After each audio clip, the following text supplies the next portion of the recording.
We got a special episode tonight.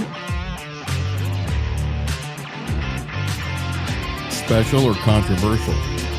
Well, it's special and controversial. Already getting texts from my law enforcement friends who say, you're wrong. That's okay. I'm willing to stand up, take the hits. That's what leadership is. Not that you got guys telling you to leave law enforcement to the professionals. And I think you're going to tell us why that's a problem. Yeah.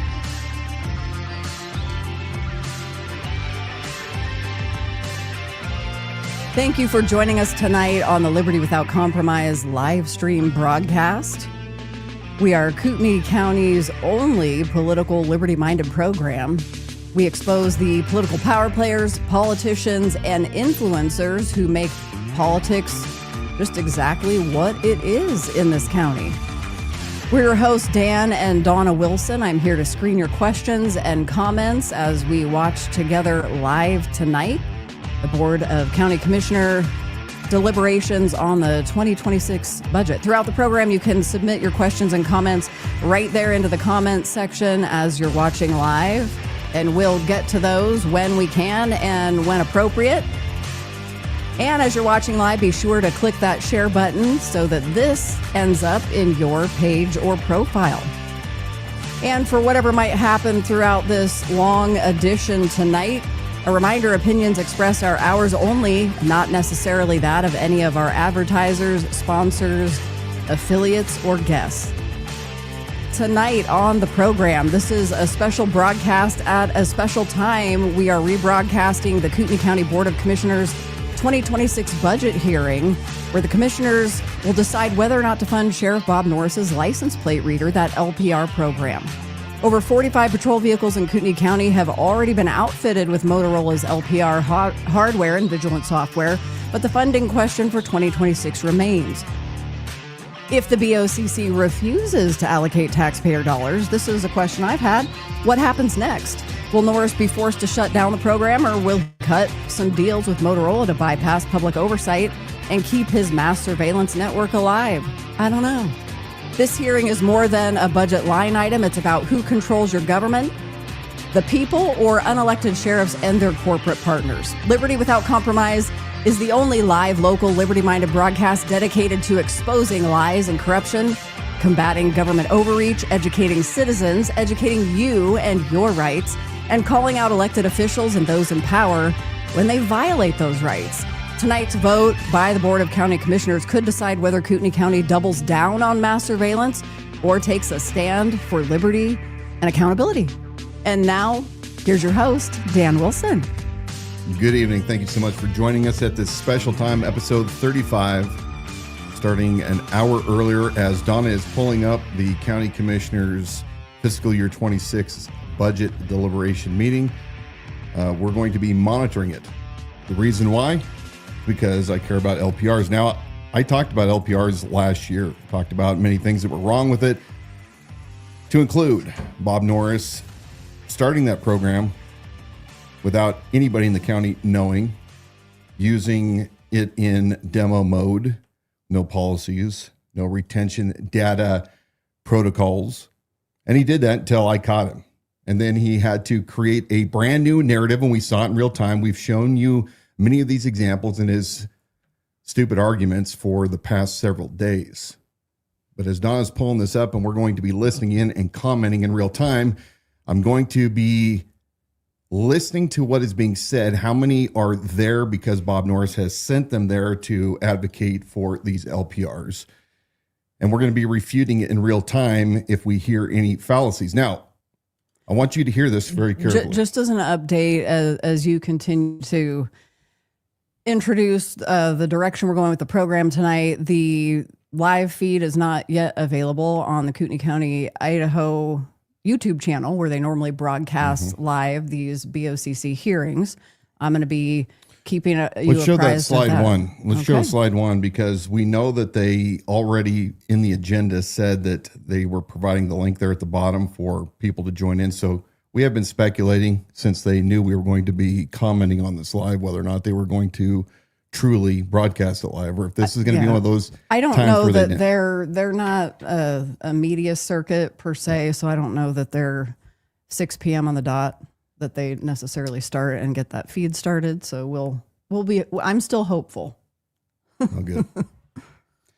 Listen, law enforcement friends and general public, I want to say this very carefully, slowly, especially for you cops, some of you that I used to work with. I know I have to talk extra slow to you guys.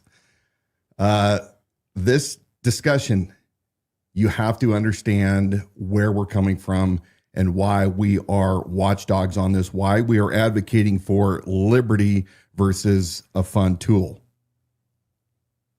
This has nothing to do about the legality of your plate being run while you're out in the community driving. This has nothing to do with the ability for law enforcement to keep their eyes on the road and to run plates at a tremendous ratio automatically compared to what they would do manually. You've never heard me say that it's illegal to run a plate. I'm going to make this very clear again, especially for you cops that are just so doggone pissed off that you won't listen.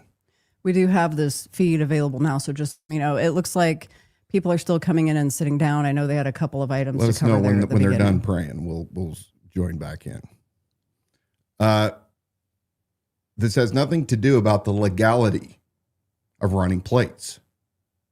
This has everything to do with the ever-encroaching world of the all-seeing eye, the surveillance state, which is, in many instances, already pushing the line between Fourth Amendment rights and things that are supposed to be protected at all costs. Why do I say that? For my friends that have run these license plate readers, I've run them myself. I understand the technology. I understand that they can be cool to run when they're new and when they're working, when they're getting good hits, not near misses or near hits. But here is the problem. I have done the research. I have read Motorola's own documents, and I've been engrossed in this for over a year. You combine with what Motorola themselves have said about the ability of their products.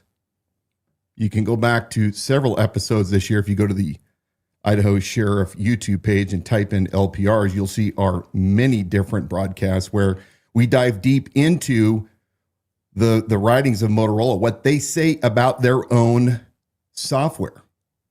This isn't speculation. Now, I know that when you guys in law enforcement are brought into training and you look at the instructor and they show you how to run the equipment and you read through the policies and you may go through Lexipol and you may be told, do this, don't do that. And they give you a general idea on how the data is secure. The thing that they're not telling you is they're not telling you the back end. And the devil is in the details. And I don't care about what happens in Spokane. I don't care about Liberty Lake. I don't care about Spokane City, Spokane County, Cheney, any of those. I don't even really care what's going on in Shoshone. I care about what's going on right here in Kootenai County. And what you cannot change, what you cannot dispute is we have it. We go to one of our slides, the slide specifically talking about Motorola. We're going to talk about two things here that already gives us pause. One is Bob Norris, when he was with Los Angeles County Sheriff's Department, brags in his bios online that he worked for the fusion centers. He worked for Homeland Security, Department of Homeland Security branch of Los Angeles County Sheriff's Department. However, they want to dice up who was on whose payroll. We know from an organizational chart, from Bob's own words, that he worked with top secret clearances. He's an intel guy. He loves federal government. He loves all that intel that, the FBI, NSA, all those groups that come together to share intel. And he comes to Kootenai County, and for whatever reason, he decides, without any consent, any knowledge to the people, to purchase, we're going to say between 40 and 50, because we can never really get a full answer as to what the real number is. fully equipped patrol cars that they purchased, these LPR Motorola 500 or M50 cameras, and they installed it. That's a lot of money. And furthermore, they came back in early 24 and they put those patrol cars in demo mode and they began to run them all across this county for months. We still don't know how many months. We speculate it's approximately 5 to 6 months before I was able to expose this through a records request. And they didn't see this coming. It came out of left field, and we've shown you the emails. We'll show it again tonight. Bob Norris was running these cameras, not one policy. Again, I understand, cops, you already understand when you access NICs and ILETs, but you still have to have training on it. This is a third-party software that is used to clear data through NICs. And here is the problem. When there are no policies set in place, when there's no procedures, when we have no idea if IT got involved in what the cybersecurity parameters were, these were used without any of that infrastructure being in place. And Bob Norris cannot prove otherwise. We've put the requests in. They're not able to provide it. But what we do know is that 1 year ago today, or 28th tomorrow, at the exact same county meeting, Bob Norris, when he knew that he got caught, came before the commissioners in an attempt to snowball everybody. And he even said in his own words, look, this data is so powerful and sensitive that an inexperienced candidate running for sheriff should not be entrusted with it. That's Bob's own freaking words. And yet he didn't think enough of it to clearly have an articulated policy of training and proper procedures. So number one, he cannot be trusted. We know through another records request that a mere 12 hours later after this county commissioner meeting, Under Sheriff Brent Nelson started drafting on a Microsoft Word document what would become the first draft policy of the LPRs. Again, why does this matter? Because it was started in deceit. It was started with mismanagement. It was started with a lack of transparency. And we probably, had I not brought this up, nobody would be the wiser for it right now. But again, Wilson, why do you care? Listen, law enforcement. Go to Motorola's own documents published that anybody can download, specifically about vigilant software, Eyes on the Road. And you will see that among many things is the ability to collect that data and to be able to distribute it to whoever they want to. We have no assurance, no matter what Bob Norris says in his little agreement with Motorola, what the reality of it is. I can show you on the quote that he was given that they say that you don't have to, in this quote, manage your own servers and your own software. So that data is sitting on somebody's software server. Whose is it? We've also shown that Palantir, which has contracts now with Homeland Security, FBI, ATF, and numerous other federal law enforcement agencies, has been gleaning information from every source they can, to include DMVs, doctors' offices, sheriff's offices. It gathers all this data, and eventually when you are the target, it uses from its Foundry to its Gotham software to start building your profile on how to come and find you.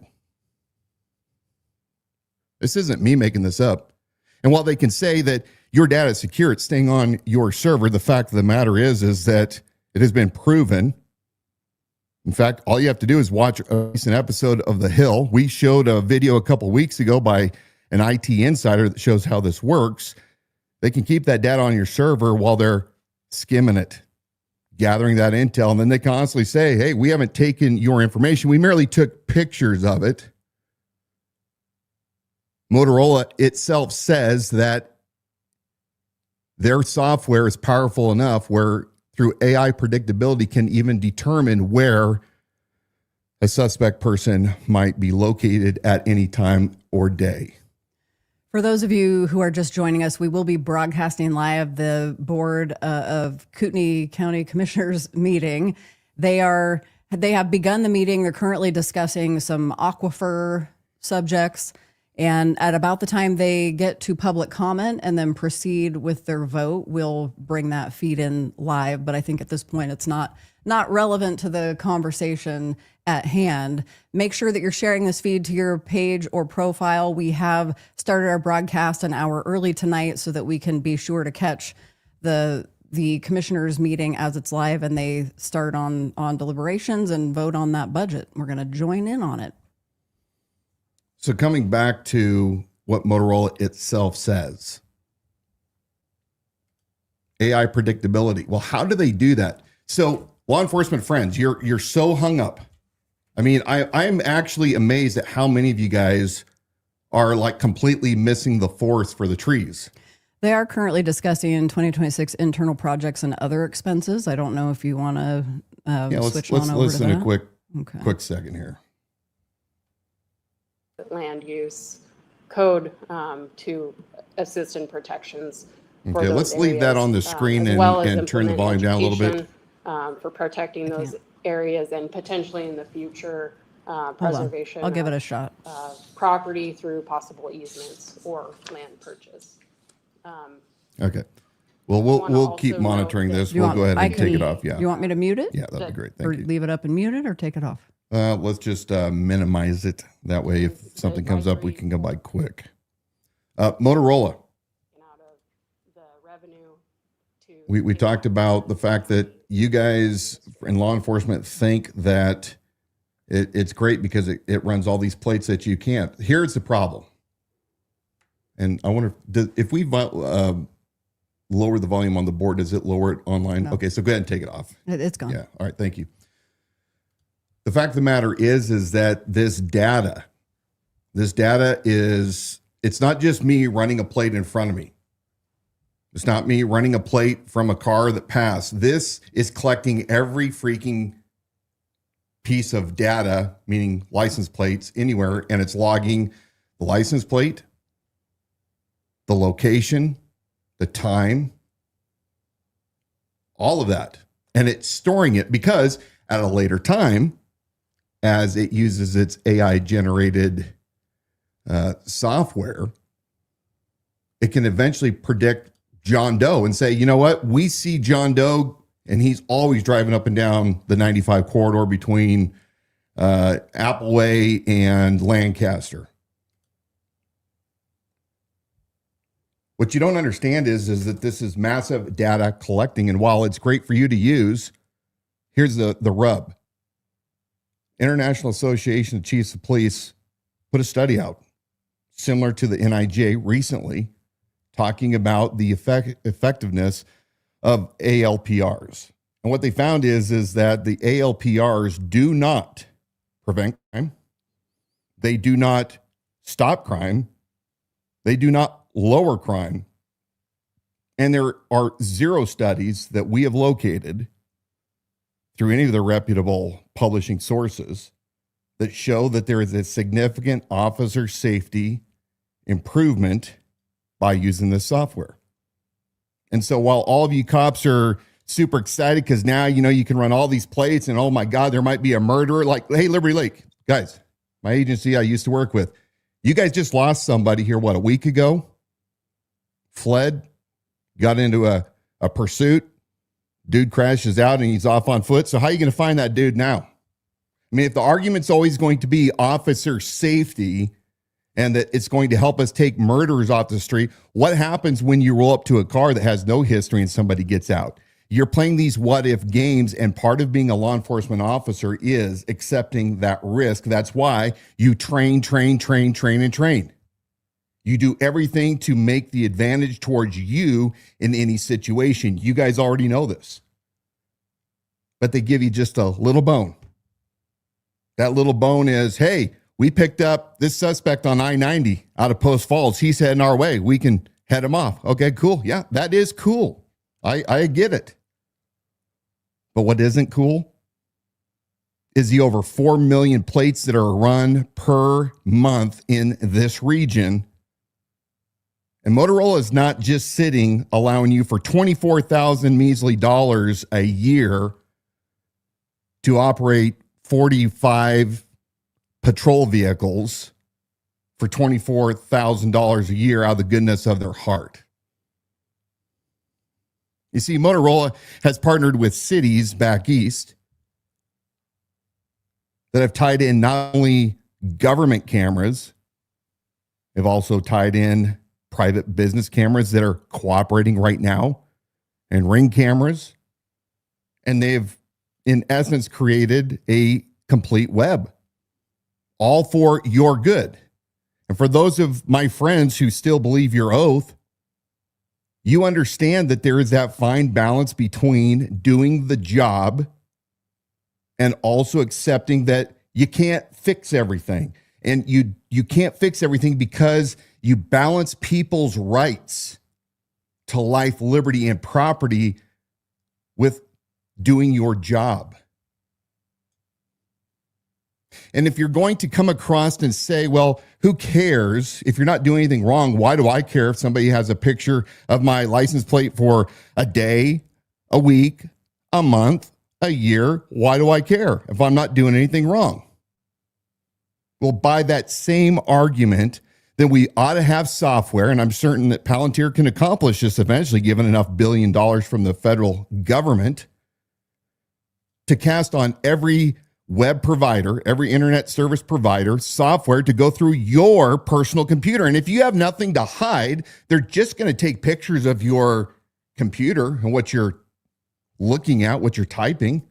And then, through its AI software, it's going to pick up on things that might be a threat so that for the good, well, law enforcement, come with us. This is where we're heading. And if you don't think so, you're idiots. Look around you. Look at the surveillance state. Somebody says, well, this is tracking you everywhere you go. Well, sure, but I also get a say in that. I have a choice to carry it or not carry it and to set my settings and to carry Faraday bags.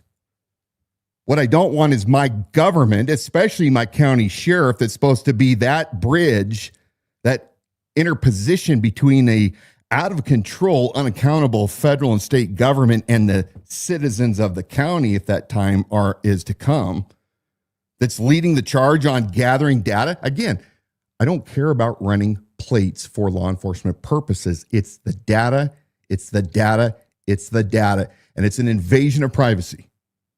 And if you don't think it's an invasion of privacy, then let me ask you, cops, quit hiding behind your fake profiles on social media. Quit doing it.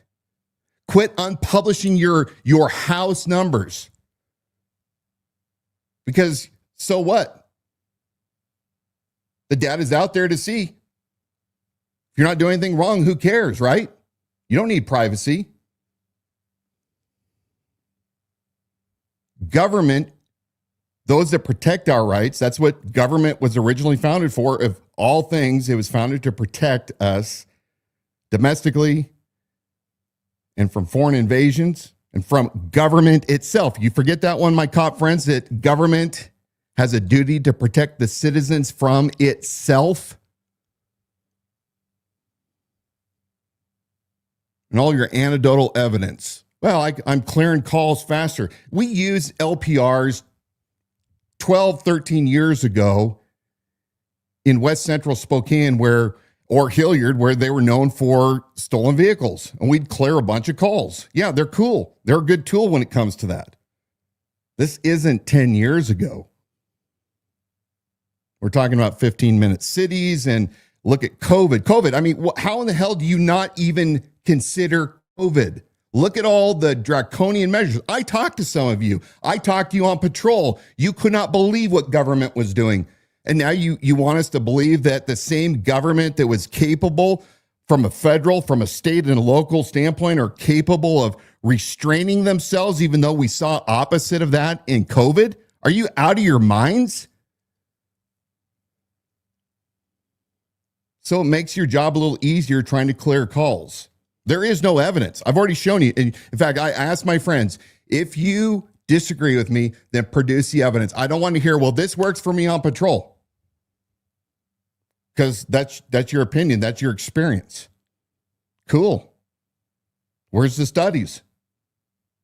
There should be one study out there that says, hey, this works. Now, I showed last spring a YouTube video of a kid that had taken one of these Motorola 50 cameras and Vigilant software and was able to hack in real time the LPR cameras and to breach the data. We know that Motorola, because I monitor it, is constantly sending out patches, security patches, because of vulnerabilities. We know that there are cities in California and back east that have been sued because of misuse of the software and allowing the data to be breached. We know that in Kootenai County, we had cybersecurity issues. I know that last year when I requested out of the county a report, a simple, in the past 4 years, how many security audits have been done, and out of those audits, how many times have they passed or failed? And I was refused, absolutely refused that information, even though I fought. They kept saying, well, it could jeopardize the safety of the county. How? By telling me whether or not you failed or passed? I didn't ask for the vulnerability. I didn't ask for the summary report as to what threats you're looking at, where your inefficiencies are. People in Kootenai County, that should scare the hell out of you, because if your own government doesn't want to tell you, the likelihood is that your data is not as secure as what you think. Now, I'm being told by the man that was supposed to be my undersheriff, who's still in Kootenai County Sheriff's Office, that they're moving to the cloud. They won't even have servers here. It's all about the data. For many of you that have been in this region in law enforcement for a long time, you guys know better. You saw what happened during COVID. That should make you guys experts at saying, we're not even going to push towards that threshold anymore. And if you say, well, we can be trusted with it, no, you can't. The Fourth Amendment says otherwise. The Fourth Amendment says you need to be pretty damn certain of what you're asserting, and you need to tell a judge and convince a judge.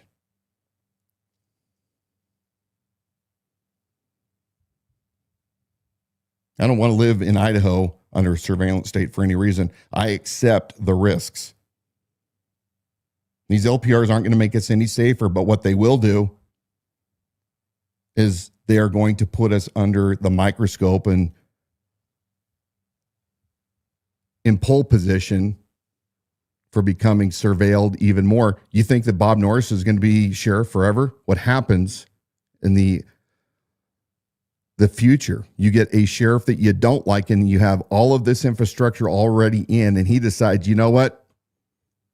Chaotic things are happening across the country, and that calls for desperate measures. And you know what? We're going to suspend liberty here. We're going to start using this technology in order to control people that attend churches when we tell them to stay home for 15 days to stop the spread, or somebody that's out in a park, or people that gather in homes greater than 10.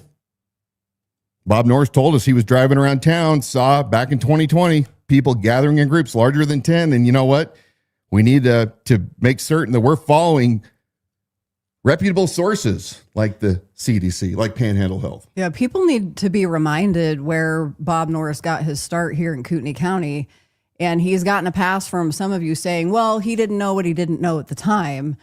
But he was a guy that bought off on what the government was telling him to do and was cautioning the citizens of Kootenai County to do the same, not to gather in groups larger than 10. He was giving hand slaps to people that were doing it.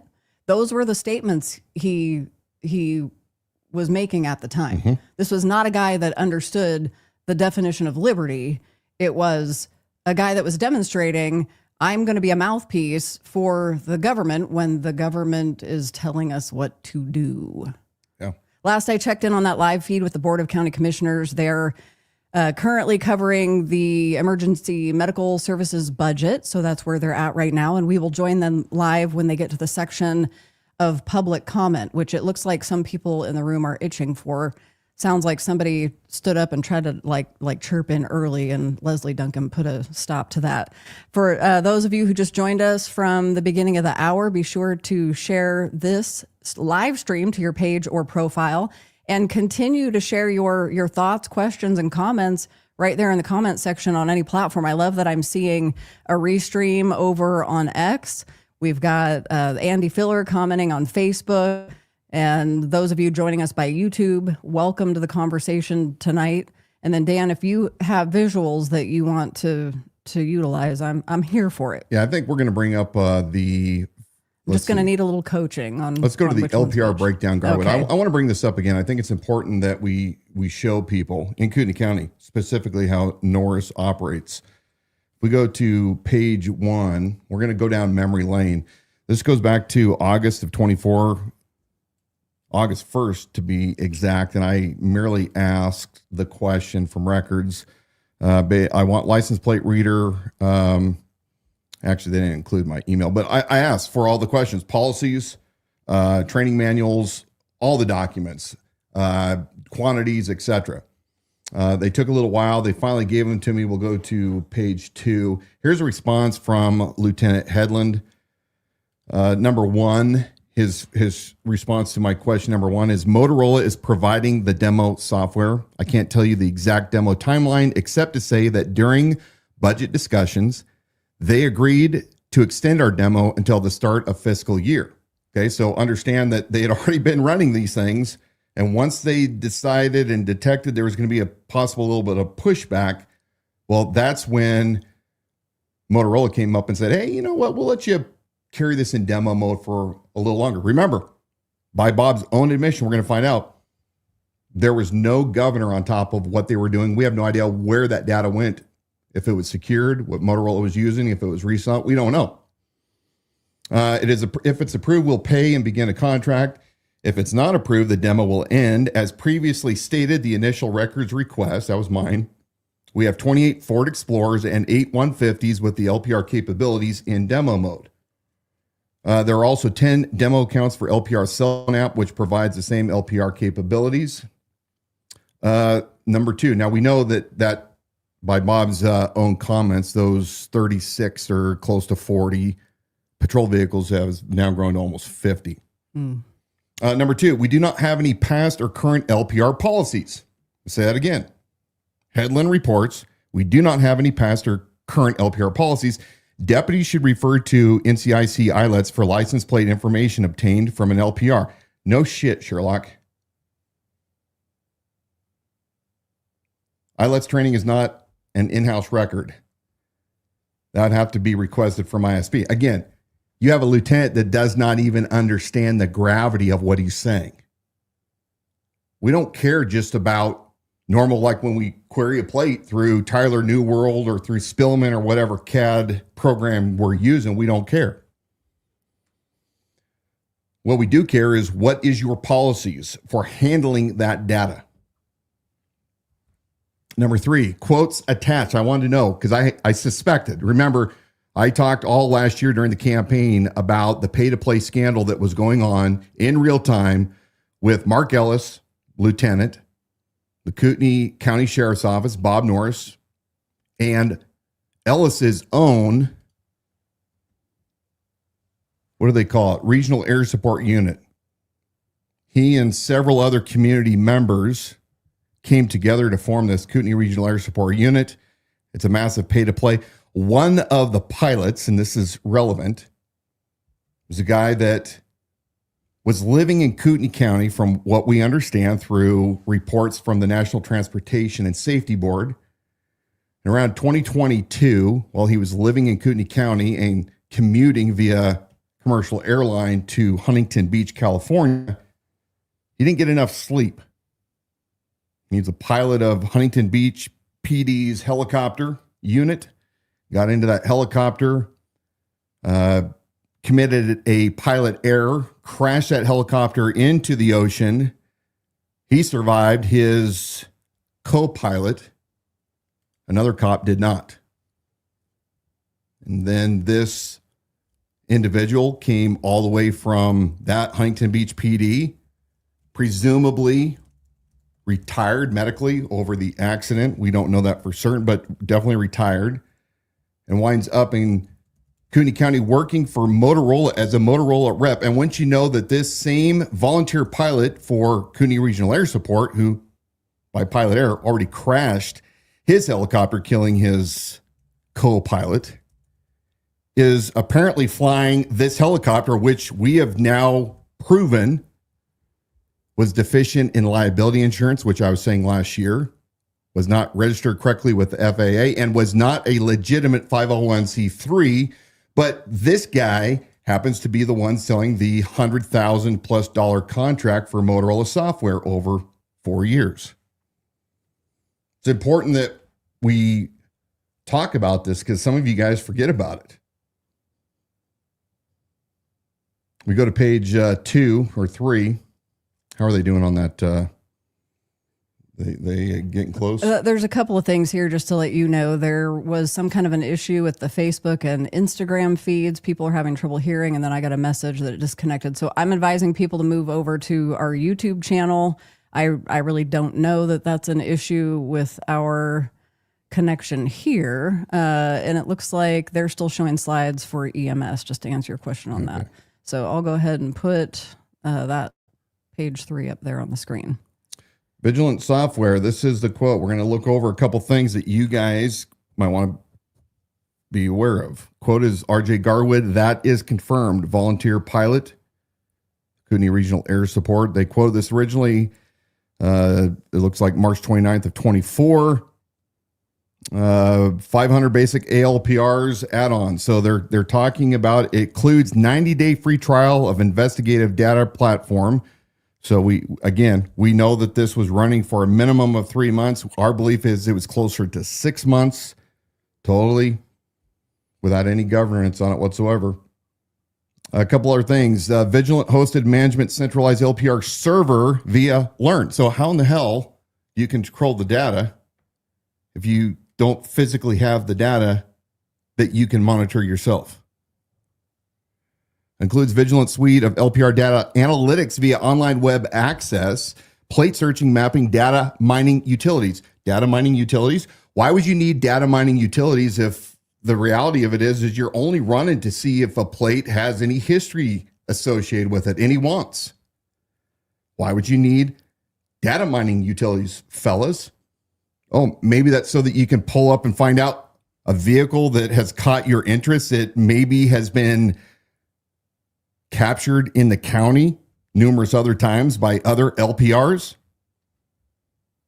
Stakeout associate analysis and locate analysis, same thing again. Go to Eyes on the Road to get more details. Plug and play an unlimited number of car detector LPR systems. Requires no server hardware, no server maintenance.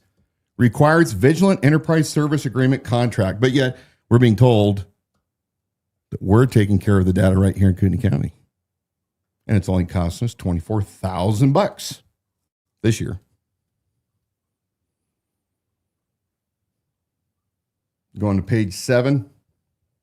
Motorola Solutions Managed Host LPR account. Car Detector LPR software with all updates. Mobile Hit Hunter for Car Detector Mobile LPR software. And unlimited mobile companion for Android, iPhone, and single plate scans. What does any of this matter? Why does it matter? All you cops out there, you want to tell me your own experience. This is great stuff, man. It works. It's officer safety. Okay, cool. So is paying attention to your environment, practicing your tactics continually instead of being lazy and complacent like many cops become after time. Doing the hard work the way you're supposed to do it.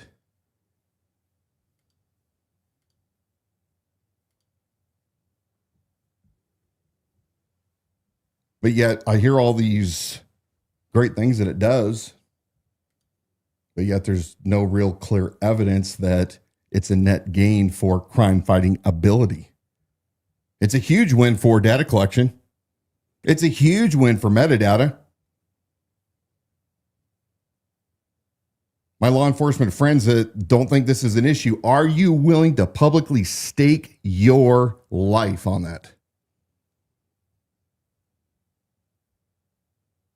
How do you know what you think you know? Remember, this isn't car, MDC, going directly to NICS. This is camera capturing data that's sending it out to get those images and all the information back and disseminates it back to the user. But it's got to go through Motorola first. In fact, there's a lawsuit going on right now back in, I think it's Virginia, over the invasion of privacy from LPRs. People are pushing back across the country. I think that right now, this is one of those examples as to why you need a guy that was not career law enforcement to be sheriff. You need somebody that does not see the blue bubble all day long and cool toy. Let me handle it. I'll take care of it. I can be trusted. And you guys are good. But you have to have oversight, because we all have to have oversight. You get a guy that did the job enough to understand how it works, but also understands the liberty side. And it's a guy like me, not a 35-year veteran of law enforcement who has never held a real job outside of law enforcement. He's never done anything except for be on a government check. No offense to you, the guys that are working for the government, but there is life outside those that work for the government. That pisses you off too bad. You need somebody that can bridge that gap between the citizens and law enforcement that can still be pro law enforcement. Absolutely pro law enforcement. Give law enforcement the good tools they need while also maintaining people's rights to be free in their person, places, and effects. I've been amused today how many out of the woodwork Southern California transplant cops that are up here right now running their mouth. Some of you are in Spokane County. You think you're big shit because you came from Santa Barbara. You think that you are such high-speed shit that we're all a bunch of idiots up here, because down in California where they don't care about liberty. And by the way, why did you move? Why did you move from California law enforcement up to the area here? You hypocrites. You uneducated buffoons. You come up here because you can't stand living in California anymore. And you come up here with your high and mighty superiority complex law enforcement background. Gee whiz, bang, bang. You guys are a bunch of Neanderthals up here. And you come in and you start commenting. And then what you do is you do these little attacks. Well, I'm only asking a question. No, you're not. You're a pussy. You won't sit down with me and have a one-on-one conversation, but you'll do your little attacks on social media because you think you got one over. And then when you get your ass owned, your response is, well, if this is what's going to happen from a guy that wants votes, grow up. Grow a thick skin. This is the problem that we have with modern law enforcement, you young punks. How do you treat the citizens out here? I'm curious. I mean, I think we had a couple that came up from California, from the LA area, forget last year, that came in, they challenged whether or not a guy that they forget, sheriff isn't a rank. Sheriff is an elected position that's been usurped by career law enforcement. But they came from California where they were asked to leave their agency due to a suspect shooting. And the couple came up and they wanted to run their mouths at me and tell me that I had no idea of what it was like to be a police officer, even though I did it on my nights and weekends for free for 12 years while maintaining the same training standards that everybody else in my agencies did, plus the ones that I put myself through on my own dime, maintaining a full operational company. I won't know what it's like if you guys got involved in the use of force. Boo hoo hoo. The same guys that bitch and moan about the brass never having their back are intimidated by a guy that didn't do law enforcement full time, but did it for free, doing the same damn job as you guys do, getting paid full time. And I'm only talking to these smart asses out there. But when I looked up who these guys were, they were asked to leave their agencies down in California because of some issues. And then they wind up right here in this neck of the woods up here in North Idaho. We don't want that kind of law enforcement here. And we don't want your law enforcement attitude from California. If you think you're elitist, get out. We don't want you. If you come up here because you want to assimilate into our local community, the way of life that you fled to because you couldn't stand the heat anymore being in the cities and the counties that you lived in down California, then come up here, you bring your best game from what you learned down there and you contribute to this county. You don't come up here and try to usurp our law enforcement and try to turn us into a shithole California agency.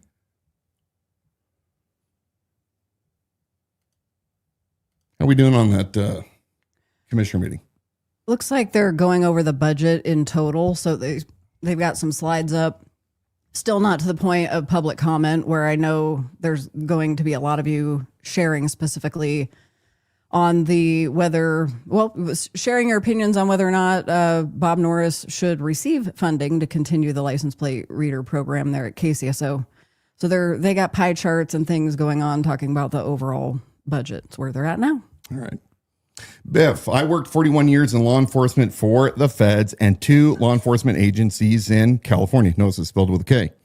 And moved here from California. I was a panel 20 years ago that was pitched a LPR system. I pointed out the conflicts. Interesting, Biff. Yeah, that's very interesting.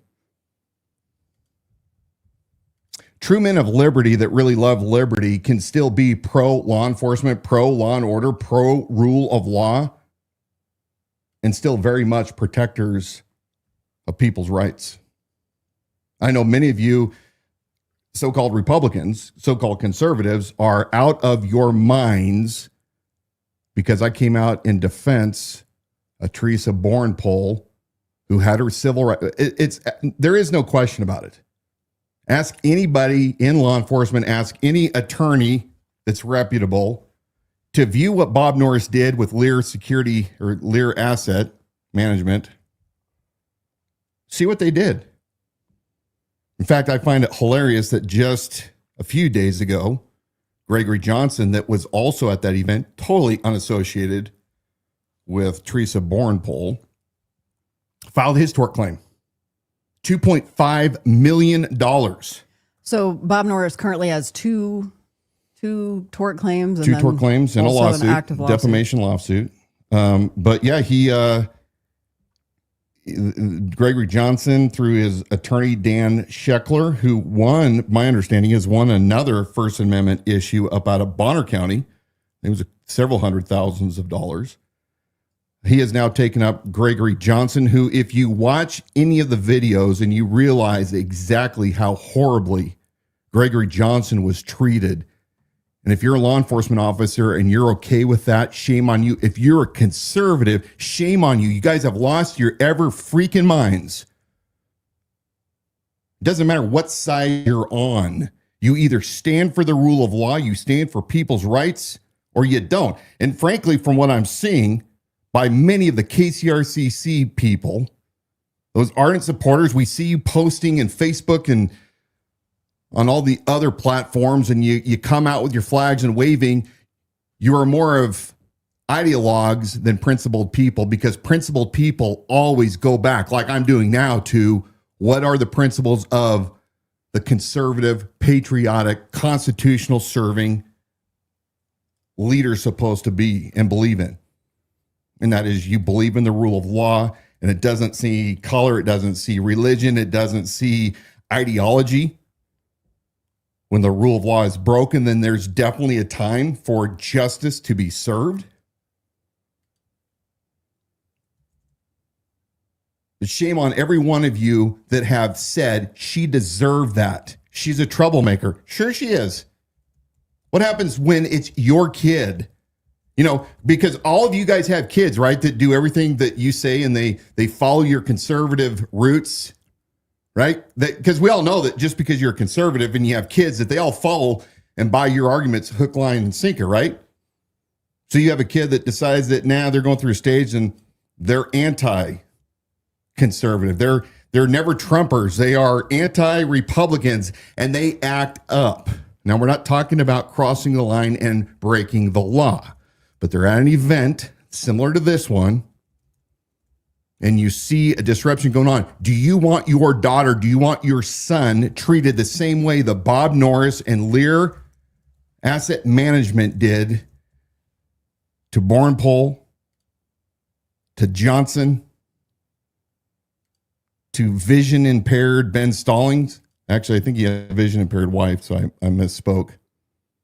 This tort claim that came out really laid it out well. It articulated exactly all of the civil rights violations that Bob Norris committed along with Lear Asset Management. It's damning. It is unbelievable. And it even mentions the fact that Bob Norris claims that he has bad shoulders. He has bad shoulders. You know, he's on his $190,000 a year disability retirement from La Sierra out of Los Angeles. You would assume that he has work restrictions, but yet we have great video of him grabbing grabbing Gregory Johnson and rushing him out of the auditorium along with Paul from Lear. I think it's interesting that part of that town hall incident really didn't get as much attention or airplay. And in a lot of ways, it was more heinous. The way he was pulled from the room, pinned up against the wall, his personal items and effects zip-tied, thrown to the side. Zip-cuffed. And for some time, it was cuffed. He remained perfectly calm, was definitely waiting to hear from him. And he's... And Scheckler articulates it pretty well. Many of you guys, because you don't know how this works, you don't understand all the little nuances, little side things that are going on. But while they're claiming that Bornpole is being disruptive and she's such a great risk that even after she's not being told that she's being detained, she's just being removed, like Johnson. And you see Bob Norris can't even affect going hands-on with somebody. While they're claiming that she was disruptive by what she's shouting, here's something that you guys probably never considered. The fact that Ed Bajarana was taunting her back during Bob Norris's interactions with her. You do understand that that's showing preferential treatment to your political adversary when you only arrest somebody that's mouthing off to your guy, but you don't do anything. Ed Bajarana didn't have his hands tied behind his back, rushed off stage, because he was clearly inciting the crowd. He was inciting those that dissented. He was not cool and calm. He was not orderly. And the other people in the crowd that were cheering for Norris and Lear going hands-on with Teresa Bornpole. Now, we have an audio that I didn't play. I believe it was probably obtained by Dave Riley. I'm not a fan of Dave Riley, Agent Tiki. But in this, just last summer during the campaign, Norris was speaking to either the Reagan Republicans or the Packeners. I can't remember. And he calls out in this secret recording that we have heard it, but it was published. I think Casey Whalen published it originally. And he called out Casey Whalen as being a propagandist. He wasn't real media. And then he called out Teresa Bornpole. In fact, you guys remember this. He actually calls out Bornpole and says that she should not be elected to any office and that she's a troublemaker. He said this 6 months before he decided to put his hands on her and pull her out of that auditorium.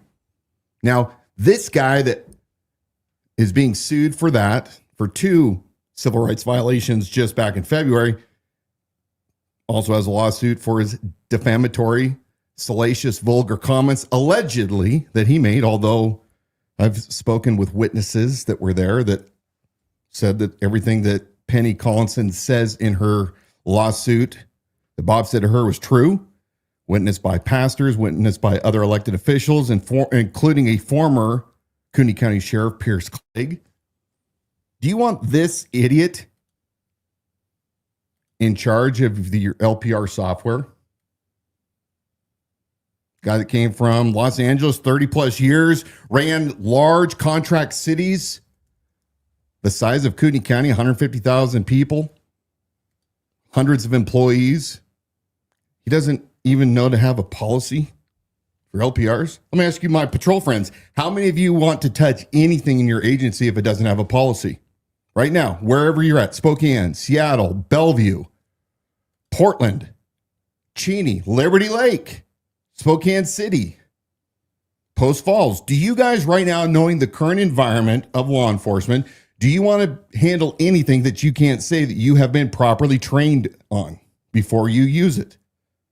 But yet this idiot from Los Angeles that padded his resume and Brent Reagan knew that he was incompetent, but knew he could be controlled, supported him, and got the rest of the sycophants at the KCRCC to do the same. The dude's never produced a true resume showing what he actually does or doesn't do. We've seen him abysmally fail at a critical incident that took place just a couple months ago. Look at how many people across the country think he's a laughingstock due to his inability to articulate and to speak coherently to the press and to command a multi-casualty event. The reality is people nationwide were able to recognize that for exactly what it was. And we're embarrassed for him and for our county. But then you have those in the so-called conservative circles that just, you never know what's going on personally, or everybody deserves a day off. And they chalked it off to the fact that, he's just kind of emotional. He's emotional. Does an emergency room surgeon get by with that same bullshit argument? If you make that comment, you're an idiot.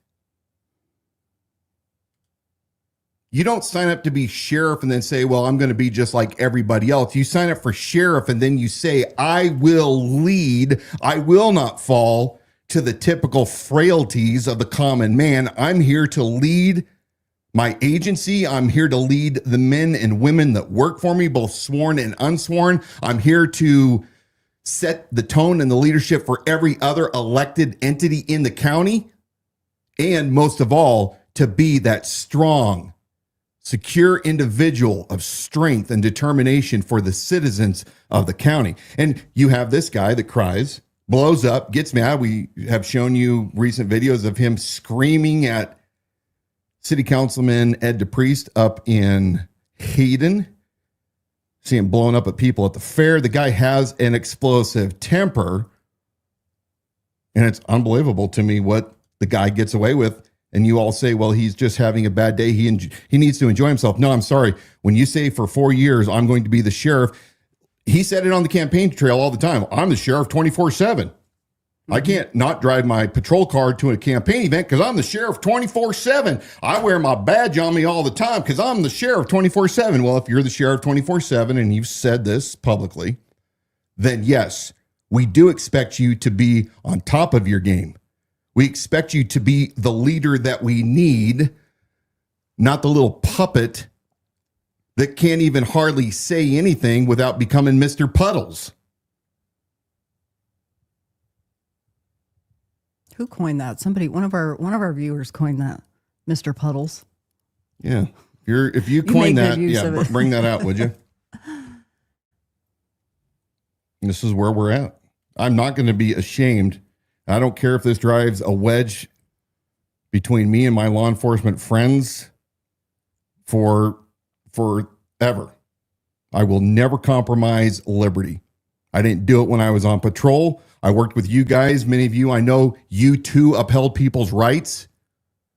I know what you did during COVID. I know my own agency when I was working at Liberty Lake PD. I know the men that I worked with that absolutely did not participate in any kind of tyranny to the citizenry, but supported them. I'm proud of those men. And we have those men all over, but they still have to have leadership. They have to be reminded of the mission. They're already beaten up nonstop, constantly online. Can't ever do anything right. Defund the police. Police are the problem for everything. And that's not true. But you guys have a hard job. You got to have that hard upper lip to where you're going to get criticism, but you know that your training and your experience and your love and your oath to uphold and to defend the Constitution reigns supreme. That means that bad guys get away. That means you can't get all the evidence that you want. And that's okay, because we understand as Americans, part of the price of liberty is that you have bad things that sometimes happen to you, and you take that risk. If you're just joining us, we will be adding in the live stream of the Board of County Commissioners meeting once they're at the place in their agenda where they're accepting public comment, and then they will begin their vote on what gets approved or rejected. And I think a lot of you probably watch the live stream on the Idaho Sheriff Facebook page. That, for whatever reason, has been kicked off the stream, but we have redundancy all over the place. So the Liberty Without Compromise Facebook page is still up. I'm shooting this message out there for those of you who maybe can text or private message somebody that you know that generally connects through the Idaho Sheriff page, that they can. We're still live on YouTube, both Dan and my channel on X, and the Liberty Without Compromise Facebook page. So if you know of anybody that needs to be guided over to those other resources, please do that and continue to join in on that comment section. It's fun interaction to see what you all are talking about. And Dan is here. I mean, they're still deliberating on the budget with their pie charts and talking taxes and all that good stuff. So if you've got specific questions on those license plate readers, why it matters that they were deployed in Kootenai County, I like to say kind of in the dark of night or in the shadows by Sheriff Bob Norris, deployed in demo mode through a deal he made with Motorola. The board is now voting whether or not to fund it for the year 2026. Well, we were told just about a month ago that Commissioners Eberline and Duncan were not going to vote in favor of renewing that contract. Bob threw a pissy fit. Like the little bitch that he is, he gets up from the table. He goes, "You don't care about officer safety then." And then he walks to his rows of deputies and he says, "Come on, we're out of here." He tells them twice. They all have to get up and follow him out because he didn't get his own way, only for captains to come back in with their tails tucked between their legs a little later to continue the business that they had at hand with the commissioners. My favorite part was when he's like, "Let's go." And they all kind of like, sat there like, okay, with, the little Napoleon. And then they realized there was that hesitation, and they're like, "Well, I mean, my job or sit here, so I guess I better get up and follow him out of this room." It really was quite the spectacle. A week later, at another meeting with the Board of County Commissioners, Bob Norris says, "I'd like you to reconsider to the commissioners. Reconsider, all the great things that this license plate reader technology does, and it'll save us all this manpower, blah blah blah blah blah. And by the way, I've talked with Commissioner Eberline, and Commissioner Eberline, says that he's for officer safety. And of course, you go and you see grinning Eberline, yeah, and the data has to show. So we have hopes that Eberline's going to hold the line and ask for the data, but the data isn't. Let's play that video if we don't risk catching our lead in to the county. I don't know where they're at. I want to play that video from yesterday to talk again about how bad Bob sold this LPR to the people. That was the syndicate? Yep. Okay. Just a second here. Are we on a break? There we go. Okay, their financial, they may be done with the financial reporting and possibly transitioning into. Let's go in and listen just for a quick second here. Bring this in. If you wanted to make some adjustments, because there are some things we need to talk about, we could do that now. Is there anything that any one of you would like to bring up? I have a couple of things, but Mark, did you want to go first?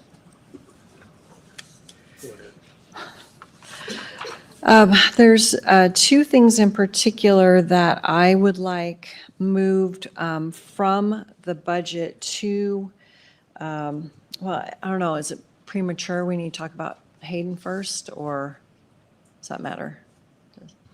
It's up to you guys in whatever order you want to discuss things. Commissioner Duncan, did you want to talk about Hayden? We can do that now or after. I only have two little things. Okay, because maybe I should discuss the issue with the Hayden contract first. Sure. And then that might affect what you want to say. Is that okay? Or do you want to start first? No, it's totally fine. Okay. So the board Hold on a got second. notice I wanna from the 49,000 for law enforcement services. And there was a statement in there that said something about our existing contract renews at the beginning of the fiscal year. And I don't know if, excuse me, if he thought that it was supposed to auto-renew or something. But there's a clause in this contract, and we do not have an agreement with the city of Hayden. But the very last page of it is a supplemental terms. And it is the only page in this contract that talks about payment for services.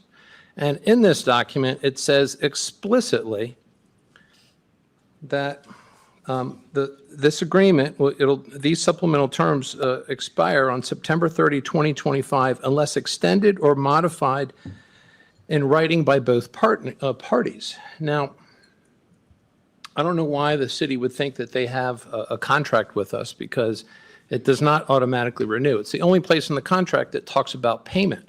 And, you know, the contract is a quid pro quo contract, which means that there's something for something. And if there's no dollar amounts established in the contract, then it's not a contract, because there's nothing saying what we're supposed to get paid for. Get ready for the extortion. Because we don't have a contract, I would recommend that all items that we have allocated to the city of Hayden's contract, we move that from the sheriff's office into the general fund for patrol. And at that point, we have not appropriated any money for this contract. We do not have a contract with the city. It expires at the end of September, and that if we should enter into another contract with them, we can make the adjustment in the budget process. And council has already said, in my opinion, the attached contract, the law enforcement services, which terminates on September 30th, it does not extend unless modified in writing by both parties. And so, Brandy, I was going to ask what your recommendation would be on something like that if we went down that pathway. So it's very possible that we can just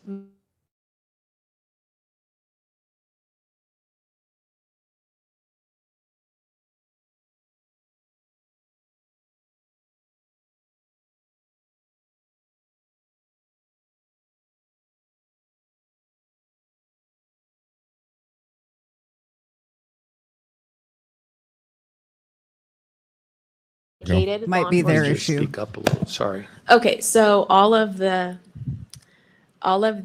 expenses we have budgeted for dedicated law enforcement services to the city of Hayden, we can transfer those to the sheriff's regular patrol budget, and that way we will have no budget appropriations for the city of Hayden for FY26. So it's very possible, quite easy to do if that's what the board wants to do.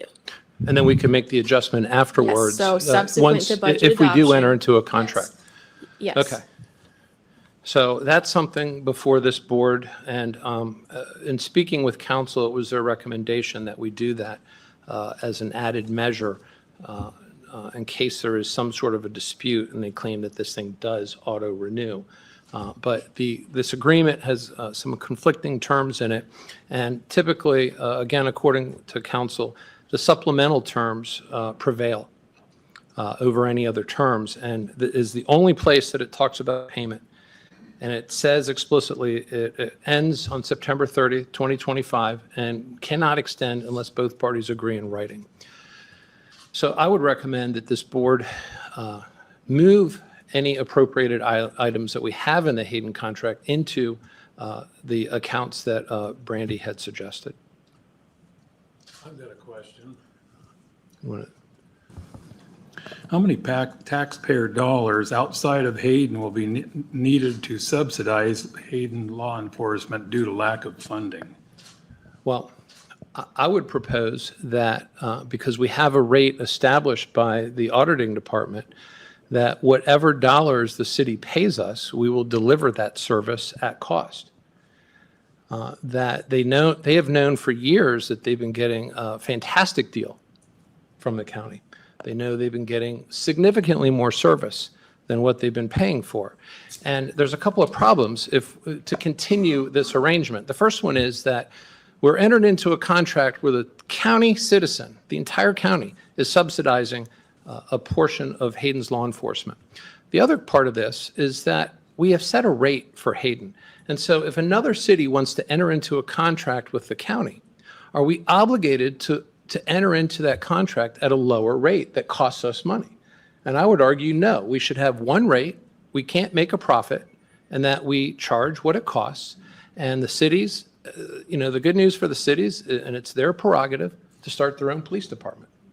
And typically with a small agency, it's much more cost effective to engage in a contract with the sheriff's office than it is to start your own police department. And if you can see what's going on in Coeur d'Alene with the arbitration, I believe, that the police department is trying to enter into with the city for additional funds, more salary requests, requirements, demands. I think it's a good deal for any city to get into a contract with the sheriff's office. So I would propose that whatever we do, we have a set rate by the auditing department, and that is the rate for a deputy. And the city proposed how much they want to pay us. They've said $1,049,000, and we deliver exactly that amount of service to them. Even though it's not enough according to them. What do you mean not enough according to them? Well, there's more dollars than that. Besides $1,049,000, it's going to cost more than that. Well, that depends on how many deputies we dedicate to that. They've been, I don't recall offhand what the. Can you bring their volume down just a second? Proposal was. Yeah. Was it 9 or So 10? I want to bring something up right here. The reason that the county is in the issue that it is right now with the city of Hayden is because Bob Norris, off the hip, incorrectly quoted services to Hayden by 1/3. Because Bob's not the expert that you guys all keep saying he is. Businessman 101 knows what the cost of manpower is, and in law enforcement, you provide service 24/7. You don't just have one guy working 40 hours a week, and that's what Bob did. Bob, in essence, figured, and he didn't even run it through the county commissioners, he just offered it out there, and then they signed the agreement without vetting it. Bob gave the wrong numbers by about 1/3 of what it should have been. Hayden went to the voters and said, hey, this is what it's going to cost to contract with the county.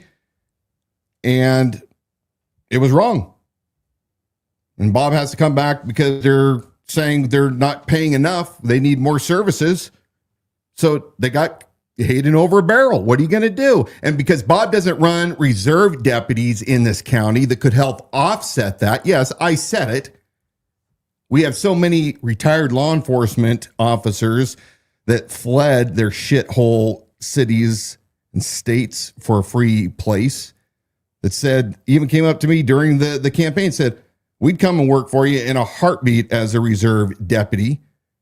There are other options, but these idiots don't understand business. All they understand is government. They don't understand the resources you have in your own community to start digging your way out of these problems. So now you're coming back and trying to act like Hayden is raping the county. And that's not. They actually were paying for what Bob Norris told them faultily several years ago.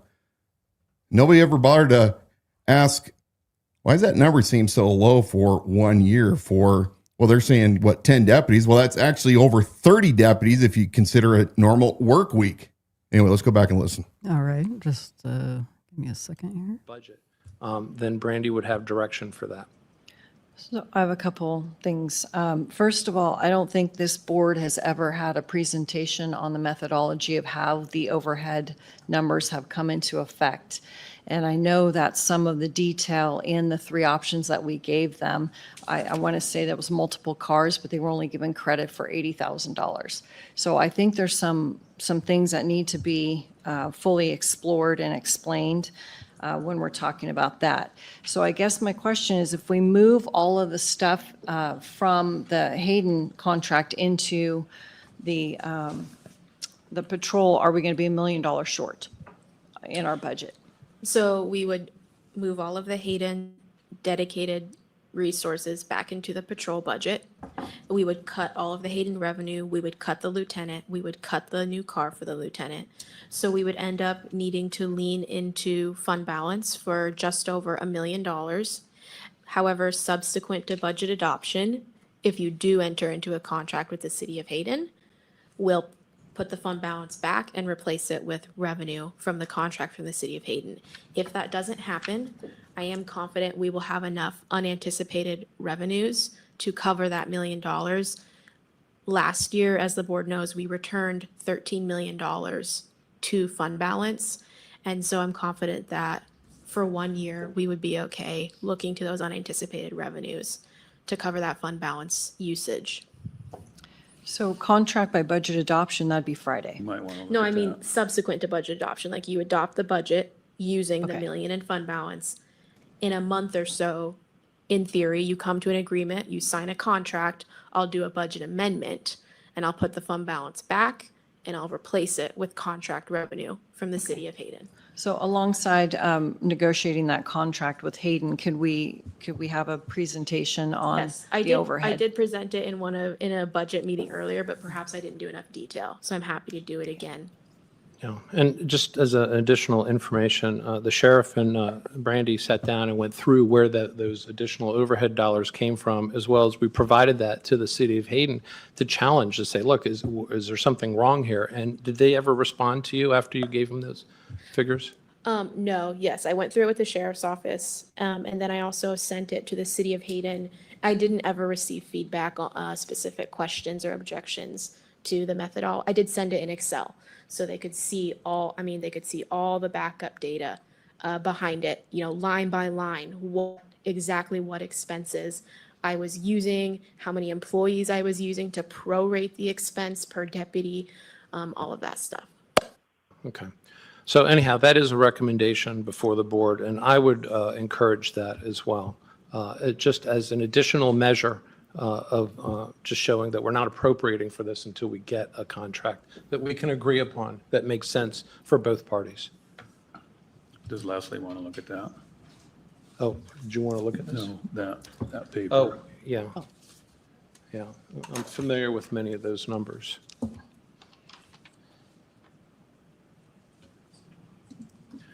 That the published amount, I believe, was 1.39 million. And what ultimately was We- presented to us just this afternoon was 1,049,000. Correct. Really fluctuated. We published our budget anticipating 1,390,000 in revenue from the city of Hayden because that is what they had on their website when they voted to publish their budget. And so we just matched it. Yeah. So, and, just as well, I don't know why people are talking about how the county, me, whoever wants to get $3 or $4 million out of the city of Hayden. We cannot make the city pay us $3 million. All we can do is offer a service, like on a menu. Here's the cost of that service, and you just buy what you want to buy. And that's it. There helps is you- no intention, and there is no ability. Except for to it try to helps the make county anybody keep pay more than what they- deputies, because if you're into kingdom building and you want to have a bigger force, When the county then you sell it to Hayden and they pay the payroll for your guys, even if it's at cost, but you've increased the amount of deputies that you have. established that urban areas have 50% higher crime than rural areas. The county is rural. The cities are urban. They just have higher crime due to the density. And so I believe as a county elected official, we should look out for every county citizen when it comes to the money they pay into the justice fund and ensuring that they are getting a service from the money that for all of intents and purposes, we're taking. We're accepting it, we're taking it, and we have to show that we're delivering a service with it. As long as it's just a bucket moving, like I actually am going to suggest a bucket move here in a minute, or 2 other items, then I don't really see an issue with that. Yeah, okay. And are you okay also cutting the lieutenant and the vehicle for the lieutenant from the budget as well?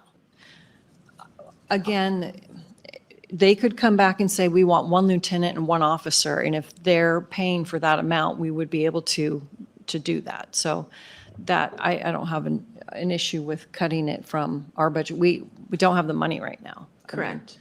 So, Are you good with that, Commissioner Eberline? I mean, basically, we've been told that we're going to get about $341,000 less than what was originally kind of stated. And we can't put these positions in here and have a balanced budget. I think it behooves Hayden to choke up some more cash, because everybody else in the county is going to have to suck up the, Well, for the level of service that they've suggested they want, I would agree with you. But if they can't, then it's a lower level of service. yes. So in order to get through tonight and get the budget balanced, I would recommend, and I think Commissioner Duncan is of the same opinion, that we remove these positions. If revenue, looks like the revenue will come in to pay for it, we can add them back in later. And what's that old saying, pay to play? I would just restate, though, that the county does benefit from the city of Hayden, what they do pay from law enforcement. So we wouldn't have those bodies on the street. Exactly. If we didn't have the Hayden contract. Exactly. So that helps. That is helpful in general. From an abstract perspective, you can make that argument. The problem is that when you look at a map of the county and you divide it up by districts, they'll tend to congregate in one district because there's just more calls for service because it's a denser area. And, it would be a lot easier if cities incorporated the cost of that growth every time they add another apartment complex. Like add when a Bob zero lot Norris line development, add a decided big to box pull retail. deputies from the tribal lands and let tribal law enforcement that he cross-deputized take over primary law enforcement for both Pay for that. And they don't. tribal and non-tribal members. I think it's only fair because we certainly don't have any say over those growth decisions. And that, I think, is the pickle that the county board finds itself in, and even the sheriff's office, because they don't have any say over it. And I think it's time that we come up with a true measure of service for what your justice fund gets for that person in Worley, the person, in the rural part of the county. What are they getting? And then the cities should pay for that premium above that bare level minimum of service. And we just sell it at cost. There's no profit here. Right. I don't necessarily disagree with that, but again, it is a shared service. So I benefit as being unincorporated county from additional Hayden deputies. Well, if you're close to Hayden, yes. But if you live way down south, in the bottom Where Bob southwest removed the corner deputies. of, the county, Bob removed deputies in his deal with the tribe in 2024. hours if not days. This is called gaslighting and projecting. Who was in You're seeing it my real time. area is Commissioner now down in Matari is Worley, and I gaslighting paid us. Deputy to respond to my area. So I think, to me, what I need is true, if it's divided by districts, calls for service per district. I think we need a lot more metrics to determine like for like services. Because if we're going to charge Hayden and say that Hayden needs so many deputies per 1,000, I want to make sure that it's an apples to apples comparison about how many deputies are in the unincorporated area versus calls for service. Well, I couldn't agree with you more on the metrics. We do need that. With the understanding that typically urban areas have more crime than rural areas. And so on a per capita basis, not just, I don't disagree, but it's hard for me to just put a line in the sand with numbers to say, we can't tell you what the stats are, we can't tell you what the calls for service are, we can't tell you any of this, but this is what we're saying that you have to have. I agree so. completely, and we should not be entering into contracts where we make those promises either, if we can't provide the level of detail. So, Commissioner Eberline, are you in agreement with removing the lieutenant and the car, and then also moving the deputies that are allocated in the sheriff's office expenses allocated to the Hayden contract, moving it outside? Not going to twist my arm. All right. Okay. So I do just have a question. What is the downside of doing that? Well, the attorneys are a lot smarter than me, so I'm happy to follow that course of action. I can't really think of a downside. Honestly, it's just shifting resources from one budget to another so that we appropriate $0 for the city of Hayden. I mean, it's unfortunate to have to cut all of the revenue from the Hayden contract, but, I'm the county finance director, not the Hayden. For those of you waiting, I wonder what we're doing here tonight. We're watching the Board of County Commissioners meeting here in Kootenai County with their budget 2026 deliberations. And we are patiently awaiting the time for public comment, and at which point they'll eventually make their votes. One of those items that we have been watching very closely is whether or not they'll fund Bob Norris's license plate reader program for Kootenai County. Guess that's the risk we take. Yep. Okay, well, you have direction on that. Commissioner Duncan, did you have some additional items that you wanted to address? I do. There's two items in the budget that I do not want to pull out of the budget. I just want to put it into the, I don't know that we need to go back to that slide, Brandy. But right now, and now that the Hayden contracts, we're going to have to redo some numbers here. But if at a 2.5% increase, it shows that we would have 190,000 in a mid-year pool. We're not going to have that anymore because of the Hayden contract. So we're down to pretty much breaking even at 2.5%. But what I'd like to do is take the sheriff's longevity and the commercial appraiser 1, those two items, and put them in the mid-year pool, only temporarily until we have presentations to fully explain the ramifications of those two items, if that makes sense. So all they're doing is going from, essentially, we're doing the same thing with Hayden, putting it into the sheriff's bucket. We're taking it from sheriff's bucket and assessor's bucket, put it into the mid-year pool bucket, and then have those presentations. But for adoption, I would ask those two things. Brandy, is that very reasonable and doesn't really affect operations? It's budget neutral. We're just moving the funding from the assessor and the sheriff's budget to the board. And we would cut those requests for new positions, but the funding would be under the board. So the board could come back again after budget adoption. And so after budget adoption, you could decide you do want to add an appraiser and you do want to implement longevity pay. We would just move the funding into their budgets. Okay, Commissioner Eberline, I how's think that that's a sound? good idea. Okay, you got direction. And then just one more thing. During this year, I would like to concentrate on the prosecuting attorney matrix and the 911 matrix to make sure that we're not missing anything and that we're able to continue to attract and The retain. 911 that Bob Norris was going to folks in fix those- still hasn't fixed. Through him, What is that? That's the commercial every now and then. Okay. I'm going to go ahead and They skip actually that do and go commercials back. on live, huh? They do. They get us make coming those and changes going. there. Unless we have a budget neutral solution we can implement mid-year. Yeah, well, I think, we're always facing those issues, so it's hard to anticipate. There's no crystal ball to tell us what will happen. So I'm fine always addressing those issues to ensure that public safety has what it needs to do its job. And with the prosecutor's office down 5 prosecutors, that's pretty significant, so. And who knows, he might drive down the road and he might get killed by a car. Well, What we the hope not, heck? but yes, I understand. Did he just really Mark. say So I that? guess you have Mark. direction. He always forgets to turn on his mic, and then when it's on, he's I saying did the have a wrong thing. follow-up Question. Commissioner Eberline had said he wanted to cut the $24,000 for the LPR. Was there another commissioner that also wanted to give that direction to make that budget cut?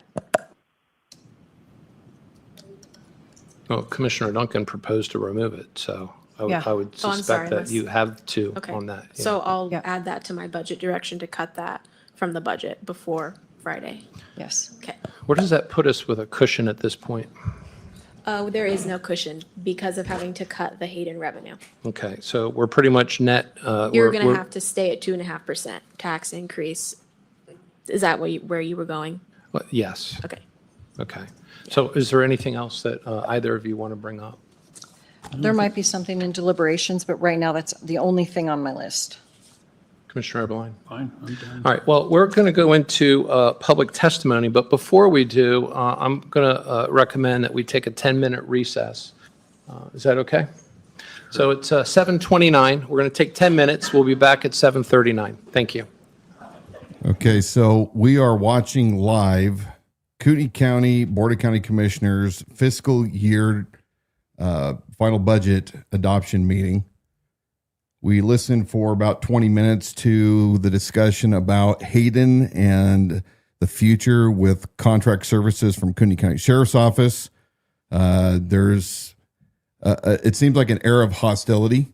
And if you watch the Hayden City Council meeting, or I guess it was more of a workshop on law enforcement contract services with the county just a couple weeks ago, you're going to see that when Councilman Ed DePriest was asking pointed questions of Commissioner Bruce Matari, the Bob Norris did not take kindly to the questions that Ed DePriest was asking, and he blew up, started yelling and screaming at him that he wasn't going to allow Ed to continue with things that were not true, saying things, and there was a very big kerfuffle. This has been a contentious issue. I reviewed the contract last year with my team, former bureau chiefs, folks that understand law enforcement contractual law. There's a lot missing in that agreement that we observed last year.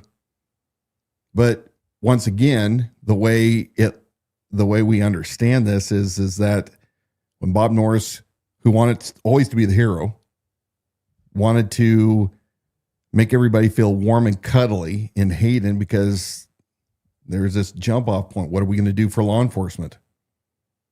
Bob Norris goes and quickly assembles a team and says, how much is it going to cost us to provide? Well, he claimed they needed 24 officers originally.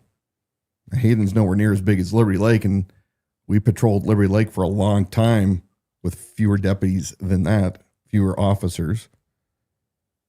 But Norris came back with this roughly $1.3 million budget, and the Hayden City Council went before the public and went and asked them if they support it, and they voted yes, we will increase our taxes for this law enforcement, only to then find out a year or so later Bob Norris sold them. It's kind of like when you go to the supermarket and you see that package of steaks, normally should be $10 a pound, $10.98 a pound. It's on sale for $2.98. It's not brown, looks nice. You take it up to the register and they're like, oh my goodness, those ribeyes are really cheap. Somebody mismarked it. But you know what? We're going to give it to you this time. Except for they never said that. They just said, yeah, that's the right price. Take it. And then after they got home and barbecued those steaks up and started eating it, came back and said, oh, you know what? That's not the cost of those steaks. Well, it's kind of like your cellular contract. You might have pocketed a cell phone that's worth a couple $1,000s, but it's all yours. It's all yours for only $24.99 a month, unlimited data. So Bob Norris didn't even know what he was doing. Why would you not go to your chief financial officer, your budgeting officer, and run queries? You go to payroll. How much is it costing us right now to provide this level of service over these many days? Because you have officers that have sick time, they have vacation time, they have days off, they have training. There's all sorts of things that are built in. It's never a one for one. It's not like, well, do you think that was ever the end goal, to be accurate? Well, about that number? if we went down the nefarious role, then yeah, it was orchestrated. That is just speculation. We're making this clear. I tend to believe it's more of what we see continually with Bob Norris, which is he does everything half-ass. That's why you don't let a guy, just because he's a lieutenant, become sheriff. He doesn't know anything about budgets. He doesn't understand how the business world works, and he sure as hell doesn't understand contracts. Doesn't even understand liability insurance. It's all foreign to him. All you people that think that he comes up with these budgets and he sits on top of them. No, he doesn't. What you're seeing is the county's budgeting director. Well, Bob Norris has his own budgeting director that all the departments, the lieutenants, the captains report to as they promote what they need for the upcoming year budget and their asks and their wants. Bob Norris has no business giving anybody a quote without having experts go through it. Here's what's funny. Bruce Matari literally said in a meeting, I'll have to find this clip, that Hayden should have understood that it was a really good deal and should have questioned it. They should have gone higher up and asked the county commission, hey, this number sounds too good to be true. So the onus is on them. This is literally what this change agent that's currently sitting there as the chair of the board was telling him.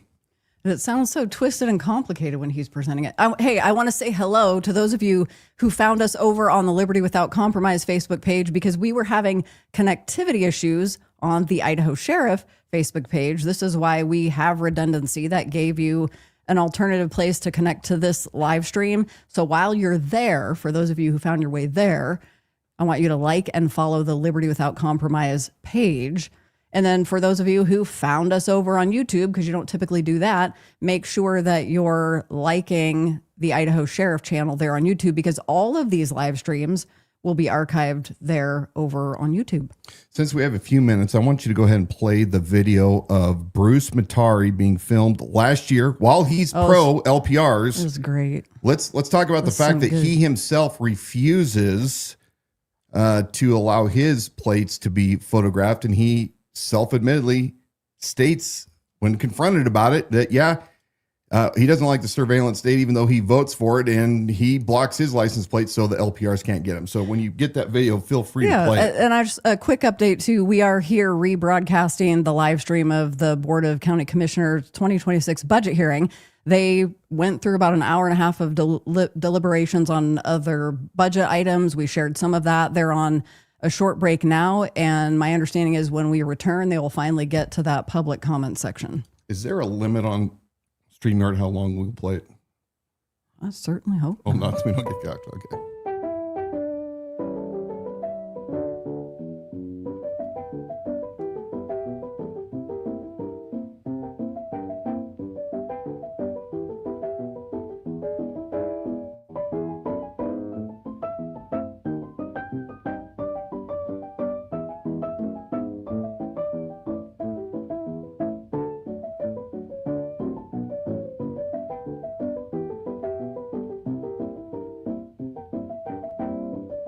I can't even read it from here. I'm like right next to it. I can't read it. All right.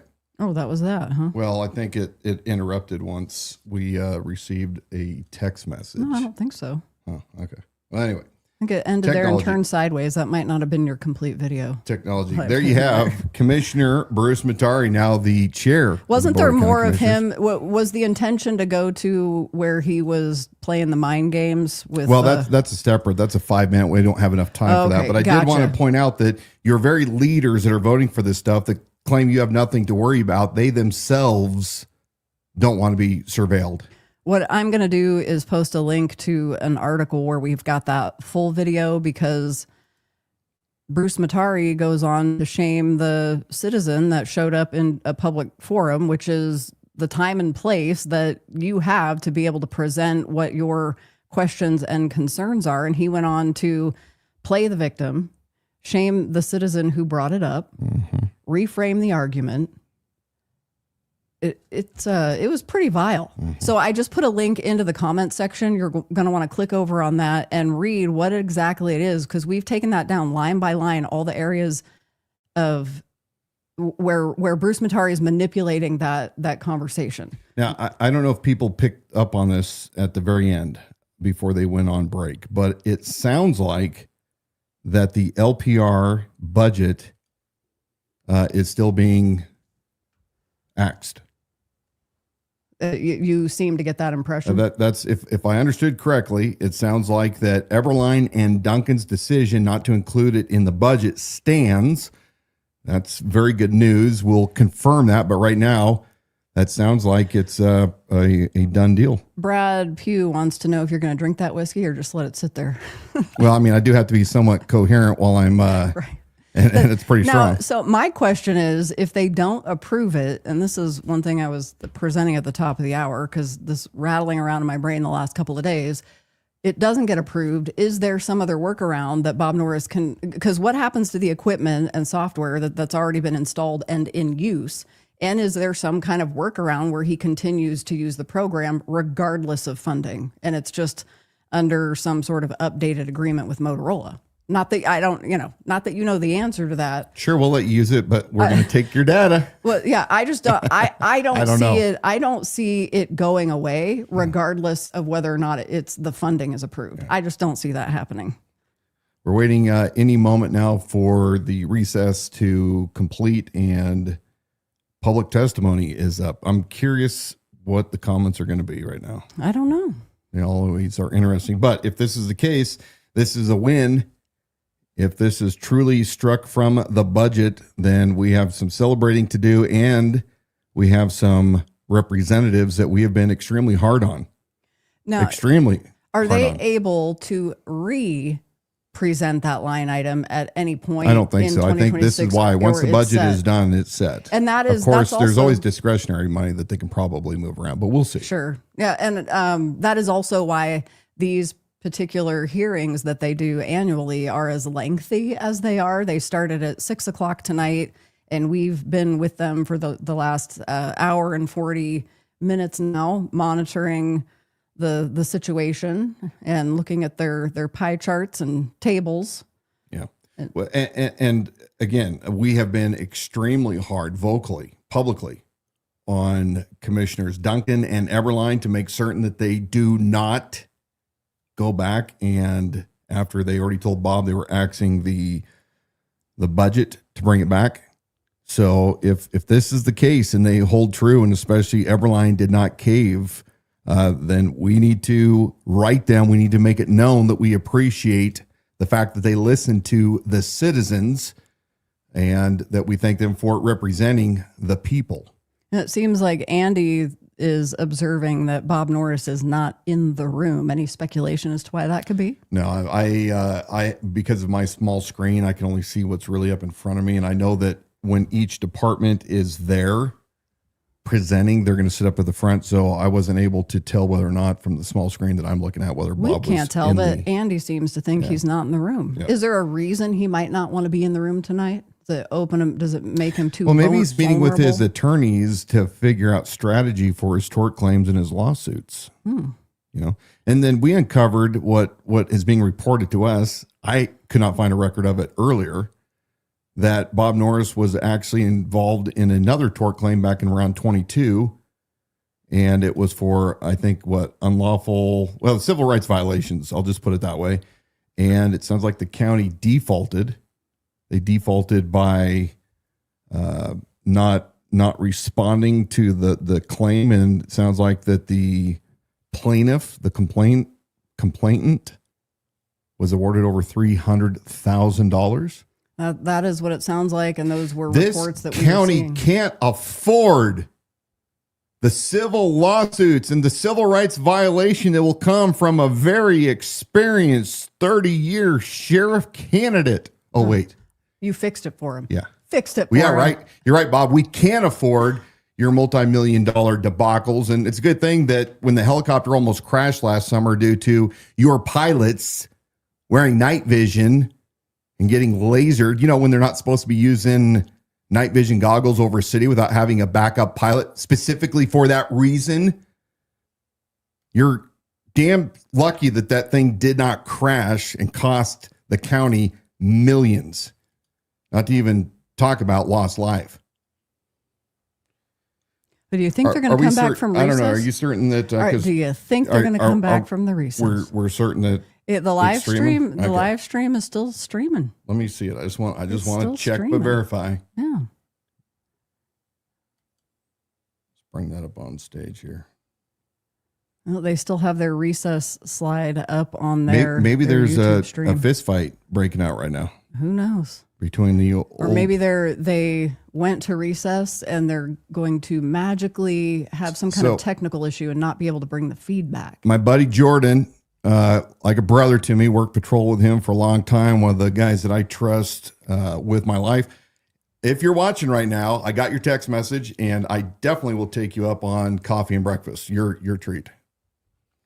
You can keep vamping on there. I'm gonna send off a message here and see if they've started and we're left in the dark or what we got going. Somebody forgot to bring us back from the break. I don't know. This is starting to look pretty doggone good there, Brad. The longer we go, the better that whiskey's looking. I like the whiskey, but I want the cigar. True. All right, let's look at some of these comments right now. Andy Filler. I don't know that for sure, but I couldn't see He just him. doesn't know whether or not, Okay. doesn't know whether or not. Blue Collar says, now they want to give more money to the prosecutor's office when the public defender's office cannot give fair representation, violating defendants' constitutional rights. Look up how much money the county prosecutor makes. You know what? This actually, I'm glad you brought this up, Blue Collar, because I know that you and I have spoken about this online or offline, depending on your view. And we need to bring, there's a guest that I want to bring that has a working knowledge of what's going on right now, not only in the jail, but the prosecutor's office. If I can arrange to have them, because this is starting to get out of my wheelhouse. I mean, I understand the generalities of it, but I think that what we're going to do is we're going to try really hard here, probably in October, to get one of these guests or two of them on so that we can give you guys an update. We've heard all sorts of, look, when I was on the campaign trail, I was hearing of the abuses going on, alleged abuses at the Kootenai County Jail, some of that by former deputies in the jail. It's a very dangerous place to work. They don't have enough deputies on the floor, forced overtime, low morale, a lot of bad things. But we heard from some former inmates that there's what's called the broom closet, and you get special treatment in the broom closet, including a bucket to defecate in. Now, again, don't know how reliable some of these sources are. If you're in jail, you're not always necessarily a reputable source, but look, people are charged. It's the lowest level to get into the system, higher level to be able to convict somebody, right? But we are looking into that. And then we're hearing again about the jail crowding. They're over 500 in capacity. And, you know, it sounds like from what I'm hearing that over 10% of the population is illegal immigrants that Bob Norris is housing for Washington State because Washington is not cooperating with ICE. And they have decided for, you know, relationships to keep up with Border Patrol, even though they're not into an official ICE 287G agreement, that they're holding these inmates for Border Patrol and for ICE. Well, if that's true, I would say pound sand, Washington. You guys have elected the mess that you have, if elections are actually real and fair, but you're not throwing anybody out of office. You're still putting up with the nonsense, the insanity of everything in Washington State. Well, no, we're not going to bail you out. You guys deal with the Okay, it increased looks crime. like they're back Right. here, so we're going to put this back up on stage. Just one moment for the audio. May have gotten in here late or didn't quite catch it. The license plate readers were removed out of the budget. The funding for that was removed out of the budget. Yeah. Now, I do have just a quick statement, and then we'll start calling people up to make comment. This part of the meeting is so the public can be heard. Everyone speaking will be allotted 3 minutes. So if you have not completed, My one of feeling these is cards, please they go did ahead it and to complete one. squelch because they knew comment was going to happen. So we'll see if And when you people speak, please still address the board and address only the the board. issue of the Again, LPRS. Instead I'd of like to just run remind away. people to refrain from clapping and making excessive noise. I can clap that all I could be want right here. disruptive. And instead, just please raise your hands if you agree with the speaker. Sheriff and I Norris can will assure pull you out, that, beat you. your support of any comments made will be duly noted by this board. So thank you. So we will begin with, is it Luba Wold? Luba, No, it's a written comment only, and it's on the back. So I'll legal I am immigrant protesting from the LPRs as an encroachment on our privacy rights, stop the surveillance of innocent citizens. Victoria Bauman, written comment, I do not want license plate readers. Thank you. Karen Felmley. Is Karen here? It says you would wish to speak. You come up to the podium and just test the microphone to make sure people can hear you. I had a couple questions, and is that allowed during the talk time? Yes. In the beginning, you made the distinguishment between being allowed in the budget, but it can be approved later. So are what you're saying, it will not be in the budget at any time or approved at any time? It's not in the budget that we are looking at approving for FY26. But like I mentioned earlier, something can be in the budget and it's not authorized to expend meaning it comes back before the board and we say, even though we put the funds aside for it, we're just not going to enter into the agreement or expend those funds. Conversely, those funds may not be in the budget, and this has happened before, where unexpected expenses come up, and the board, at its discretion, can allocate funds either from savings that have occurred throughout the budget year, or through fund balance, which is in essence the savings account for the county. And when that happens, is it made public for the commissioners meeting? Always. Good. Yeah, I'm totally against it. And I wonder, why is it so hard to find information on how this was going to be presented? It was hard for me to find anything online about this tonight happening here. You mean with respect to the license plate readers? Well, that's because it's not a line item. It's part of the overall budget discussion. And so commissioners brought it up, and we can talk about it because it falls within the budget. It's a $144 million budget. It's, thousands of line items, so we couldn't possibly list them all. Can't Yeah. possibly. Well, I just think surveillance of law-abiding citizens is wrong. Thank you. Thank you. Nice job. Okay, next up is Michael, is it Barnes? Come on up. Burns, forgive me. And you have 3 minutes. I just want to say I'm glad it's not in the budget, the license plate readers. To me, this represents unwarranted surveillance of citizens. And we all know that at the federal. Wayfair's Labor Day clearance is kidding me? here. End your summer with sun savings.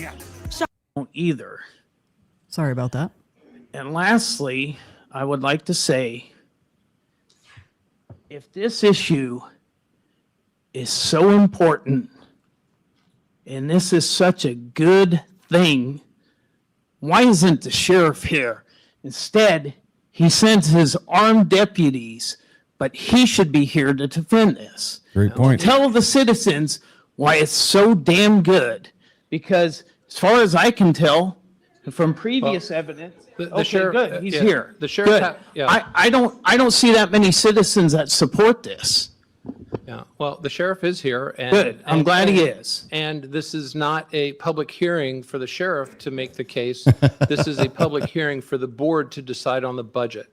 And so it's the board's discussion about whether or not that line item remains in the budget. So that's why you're not hearing All that. right. Well, I don't believe this is constitutional, and I don't think it's something that you all should be including in the budget, and I'm glad it's not. Well, thank you very much. Okay? Yeah. Doesn't mean he discontinues And the program, just though. one last word. I would hope in the future that if you consider things like this, that this would be a cause for the citizens to send a commissioner out of office for supporting something like this. Yeah, and when you say Wait you for the refer gaslighting. to, Wait for the gaslighting. All of the board or All of the board. Yeah. All of the board. Yeah. Okay. Any commissioner that would support something like this. Okay? And again, I have children and grandchildren. I want them to inherit the freedoms that I've enjoyed and that are slowly being eroded at the state and federal level. There you go. Yeah, they're also being eroded at the local level. That's true. Because the That's cities, true. The cities, And that's why I'm here tonight. Yeah. And let me explain too, the cities Get have, ready. They have this technology on their cars. They Not- have this not technology 45. where they're stationary throughout the city. They have little trailers that they can roam around the city and take pictures there too. And I've emphasized this all along that, it doesn't begin or end at the county, but it The county really is leads an the way. all-encompassing, One last He's word. shifting the This argument. stuff is often sold under the fallacy that this is for the safety of citizens. If safety is our ultimate goal, we can find that in a state penitentiary. Thank you. There you go. Thank you, Mr. Burns. Okay, next up is Daniel, is it Owsley? And he wishes to speak. Thank you.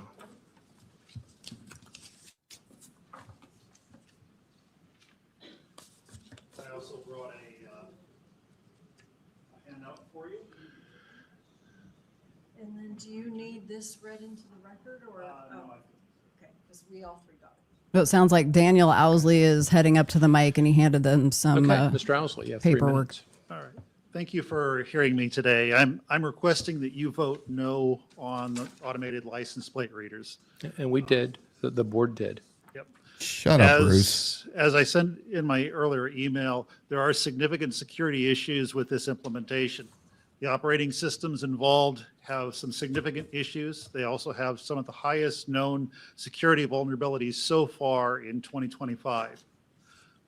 In addition to insecure operating systems, one of the systems, Microsoft, which is running Azure, where this implementation would take place, was recently caught using what is called a digital escort system.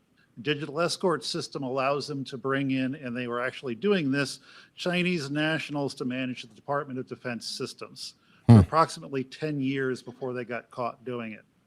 A digital escort is supposed to monitor the person doing the work, but if they were actually highly skilled, they wouldn't be monitoring the person, they would be doing the work.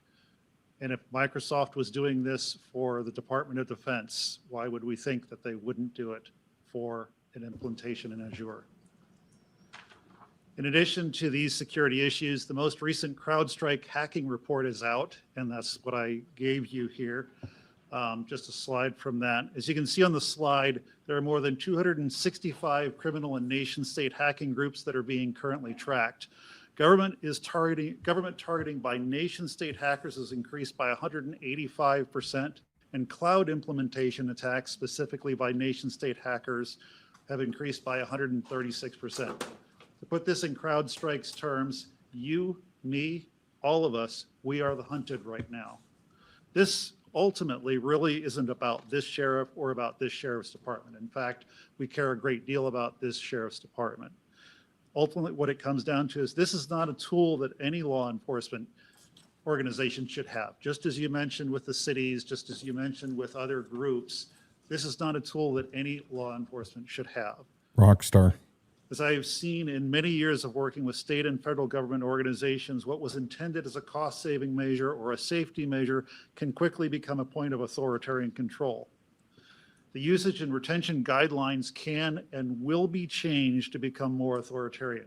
This is a progression that I have actually seen many times in my personal job. When we talk about bulk data collection, this is nothing compared to what the social media companies are actually doing. However, we choose to sign up to participate in social media. We choose to run around with cell phones. We choose to install apps on our phones that allow us to be tracked. When a government organization starts collecting data in bulk, like the automated license plate readers, it is a violation of the Fourth Amendment of the U.S. Constitution. At the end of the day, the most important reason to vote no on the automated license plate readers is it turns the concept of innocent until proven guilty on its head.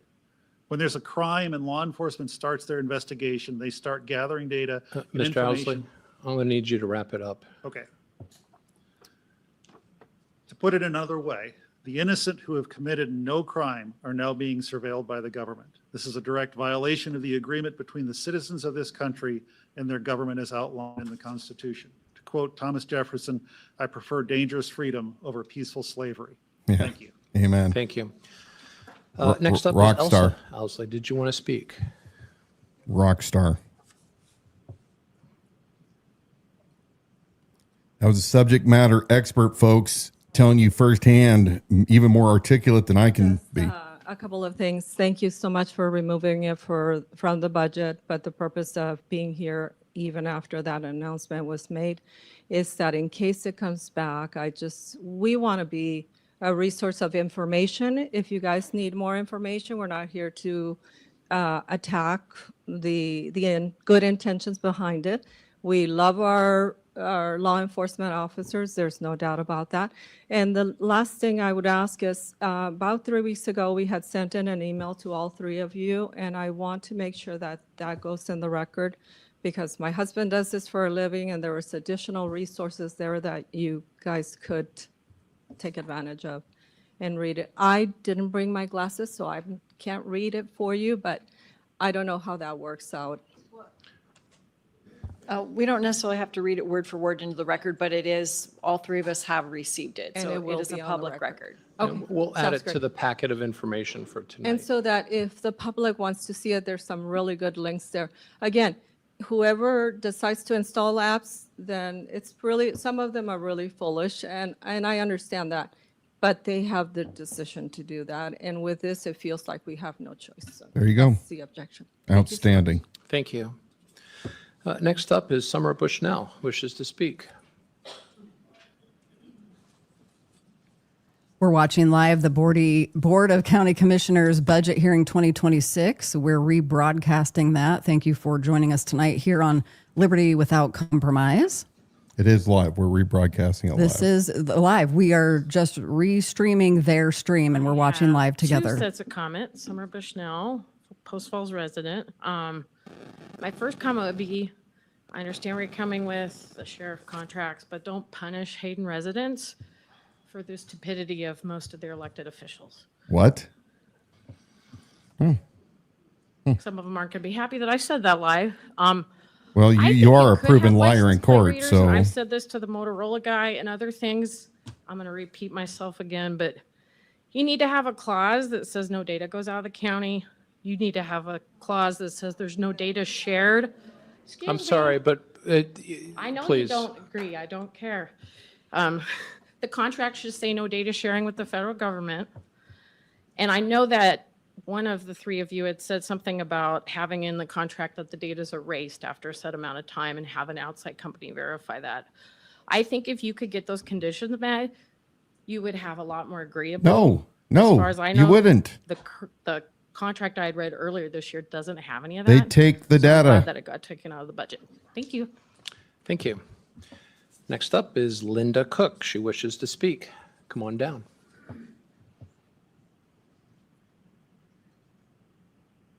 I just would like to thank all of you for removing that from the budget.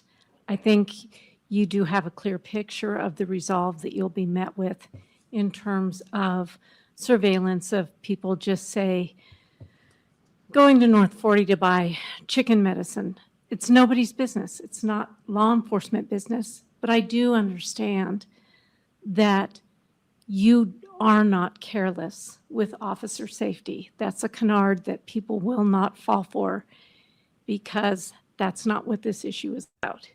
It speaks directly to the Constitution and to the right of privacy guaranteed therein. So thank you very much. Thank you. Good Next job. is Rochelle Addison. Come on down.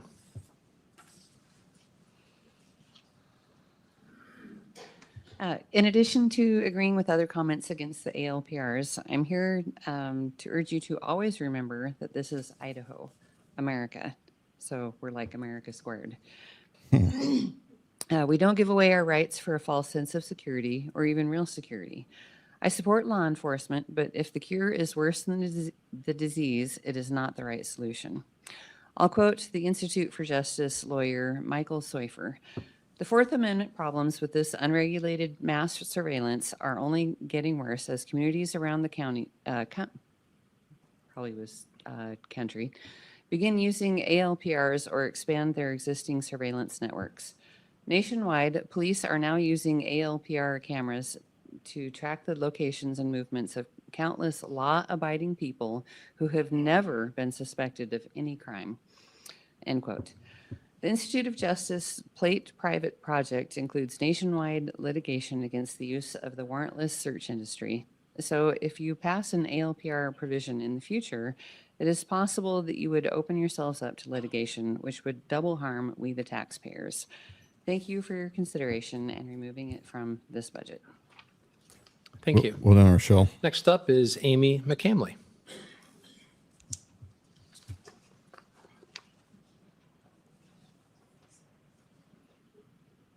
Hi, so two things. So the first thing is about the city of Hayden, the whole sheriff and police fiasco that's happening with the budget.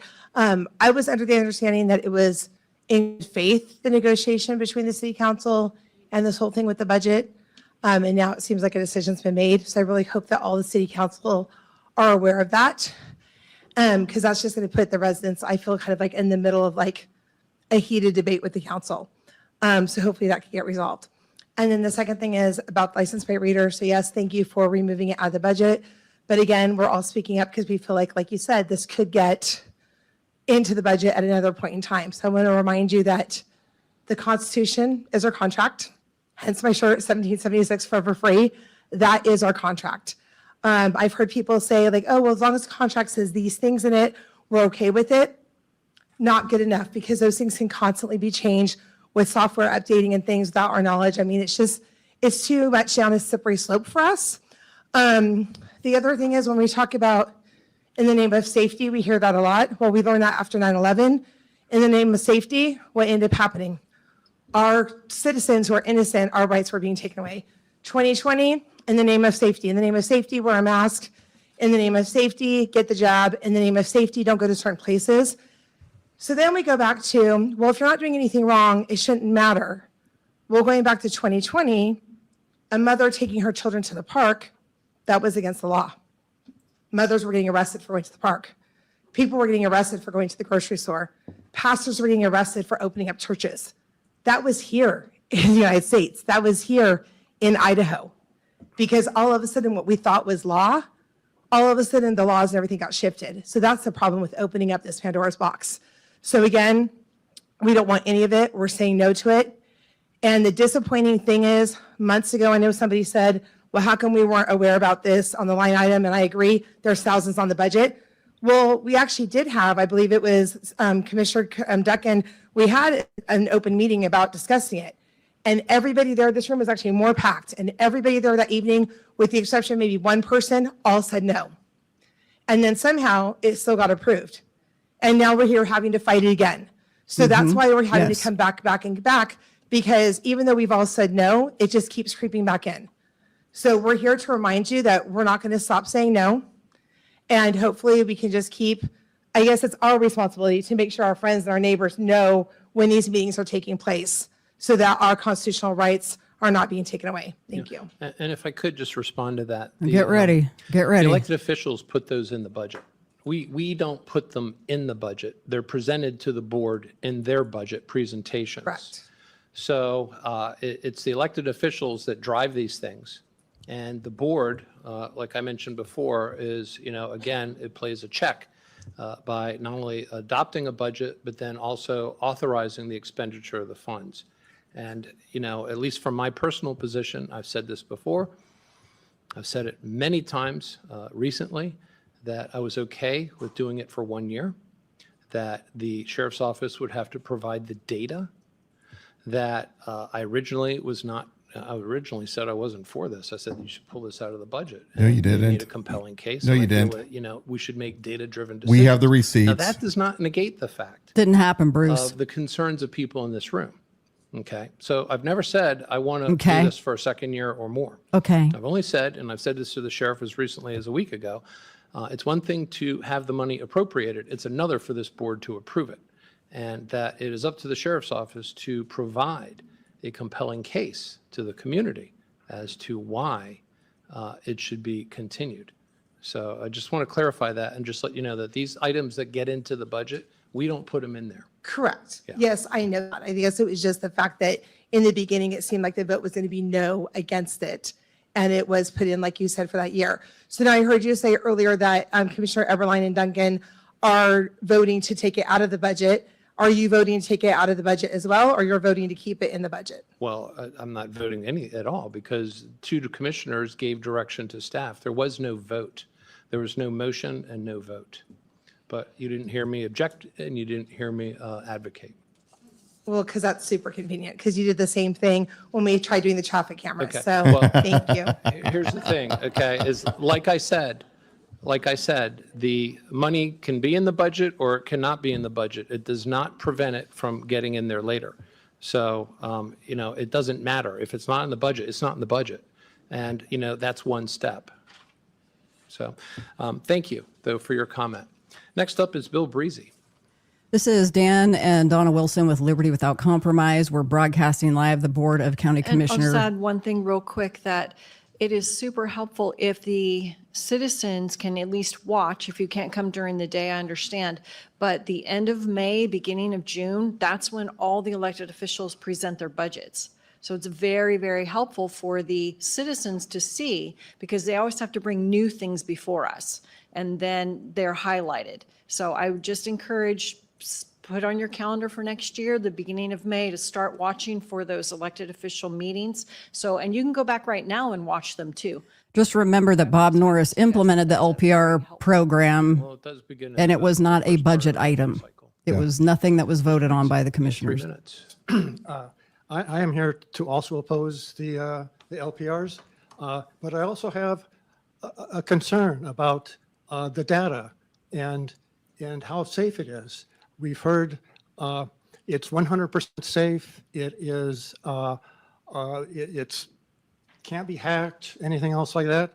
But at 2 weeks ago at the Liberty Without Compromise podcast, Dan Wilson presented several years of where Norris's personal vehicle was, and it had the photograph, it had GPS, timestamps, and date stamp on it.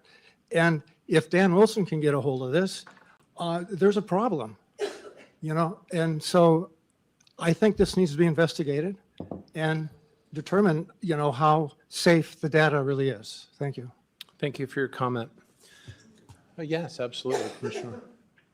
So regarding ALPs, Motorola What? Department or Sheriff's Department or whatever comes along, Motorola takes it all, and they don't quit. There you Well, go. I was here when the salesman for Motorola was standing here right at this podium and proudly stated that his software could predict where the vehicle will be based upon the driving experience or the driver's habit of the vehicle. They're predicting where your car is going to be. So yes, that's why we are totally opposed to this whole thing. Here, here. AI actually allows for those things to happen. So you make a good point. Next up is Jen Noel. Jen Noel, Smart Cities, North Idaho. Hi, and thank you for removing the LPRs from the budget.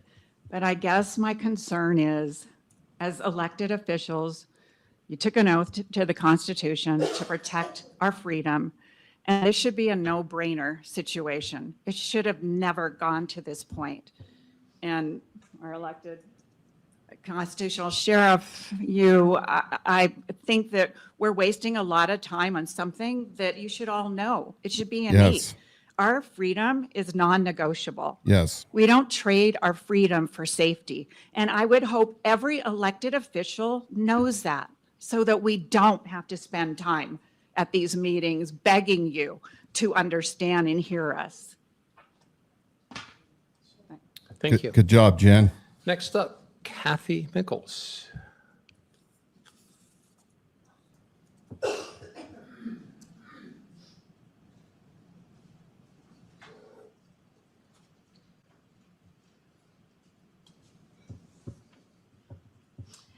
I too want to thank Commissioner Eberline and Commissioner Duncan for opposing the license plate readers. And as you have repeatedly heard from the Kootenai County citizens time and time again, license plate readers are not consistent with the spirit of our Constitution, and they build on an already growing surveillance mindset and worldview that will contribute to more surveillance and the undermining of the fundamentals of a free society. Indeed. LPRs are a piece of the puzzle. Law-abiding, freedom-minded Americans instinctively reject the idea of being spied on by a moving Snoopy camera surveilling every vehicle on the road. The so-called safety argument for officers, as I've said before here, does not supersede the safety of our Fourth Amendment rights. Sounds like they're having problems with audio.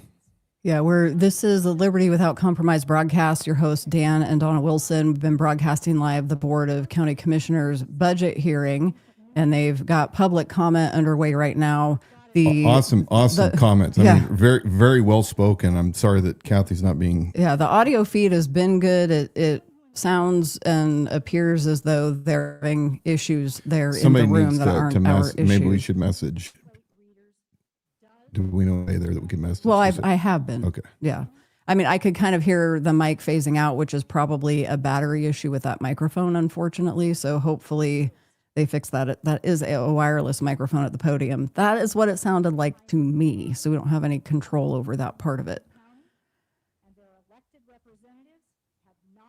What I'm really hoping to hear is that while Breaking news, they're back. Here. This is Miracle Ball Palette, and if you're a makeup minimum. I can't believe the county can't afford to produce these without having to do ads. Yeah, they're still having a microphone issue there in the room, and I think they're going to need to change the battery. But what they did was they cut this item from the budget. I think probably a bit of strategy on their end, knowing that there was going to be a lot of community coming in to make public comment, and they could squelch that in a sense by saying, well, we've eliminated this from the budget, so therefore your concerns maybe should be eliminated. My question is, and something that Dan and I will continue to present and talk about, is that these cameras and the software has already been installed. The patrol cars have been outfitted. He's been running them for, I don't know if it's a year and a half now. Well, we know that it started at the beginning of 2024. Jennifer, is it Herger? Yeah, see that Forgive there. me if I mispronounced your last name. Written comment, so never mind. Please do not approve the budget for the ALPRs or any other type of surveillance. Vote no to this violation of our privacy. Thank you. Next up, wishes to speak is Deborah Rose. Come on down. We'll see if they fix the issue with their.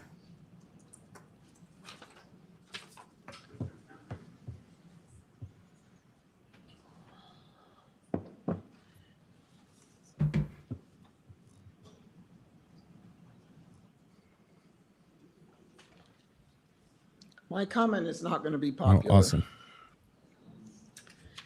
The three of you as Kootenai County fiduciaries and county lawmakers have been privileged by the voter majority to exercise a reasonable duty of care to your constituents in providing thoughtful and discerning decisions.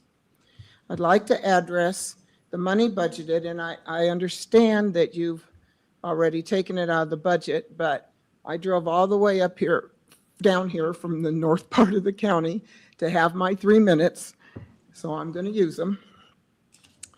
To address the money budgeted for license plate readers installed in deputy vehicles. These readers are an effective law enforcement tool. To calm the angst expressed against these readers, the county could establish a specific and limited use contract regarding how the data collected can be shared, such as nothing can be shared at all without a documented law enforcement investigation and a search warrant, as is the case in Coeur d'Alene. She doesn't understand how they work. Technology is used all the time in law enforcement work. Should there be an immediate hit in the NCIC system, the National Crime Information Center, because of the camera, then an officer can act instantly as with an Amber Alert or a stolen vehicle. Very rare occasions. The use of license plate readers is no different than using search warrants to access information. It's not the same from thing. business cameras along Not the Sherman same. Avenue. Not the same thing. If a crime occurred, the police go to a judge to give them a warrant to access the camera's data.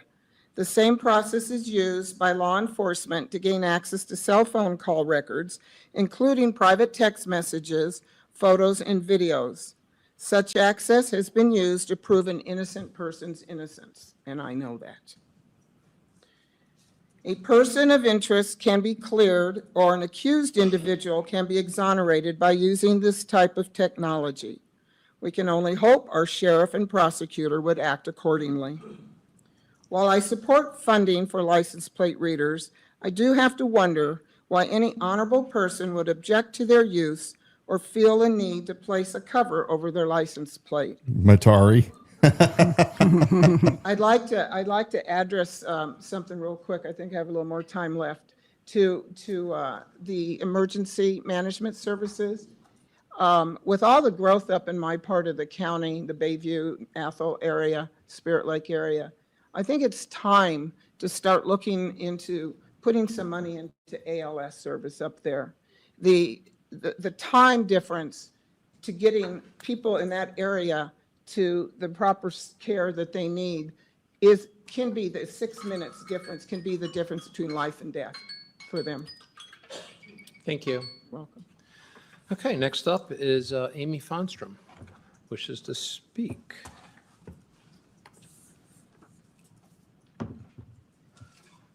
Hello, my name is Amy Fonstrom and I live in Coeur d'Alene.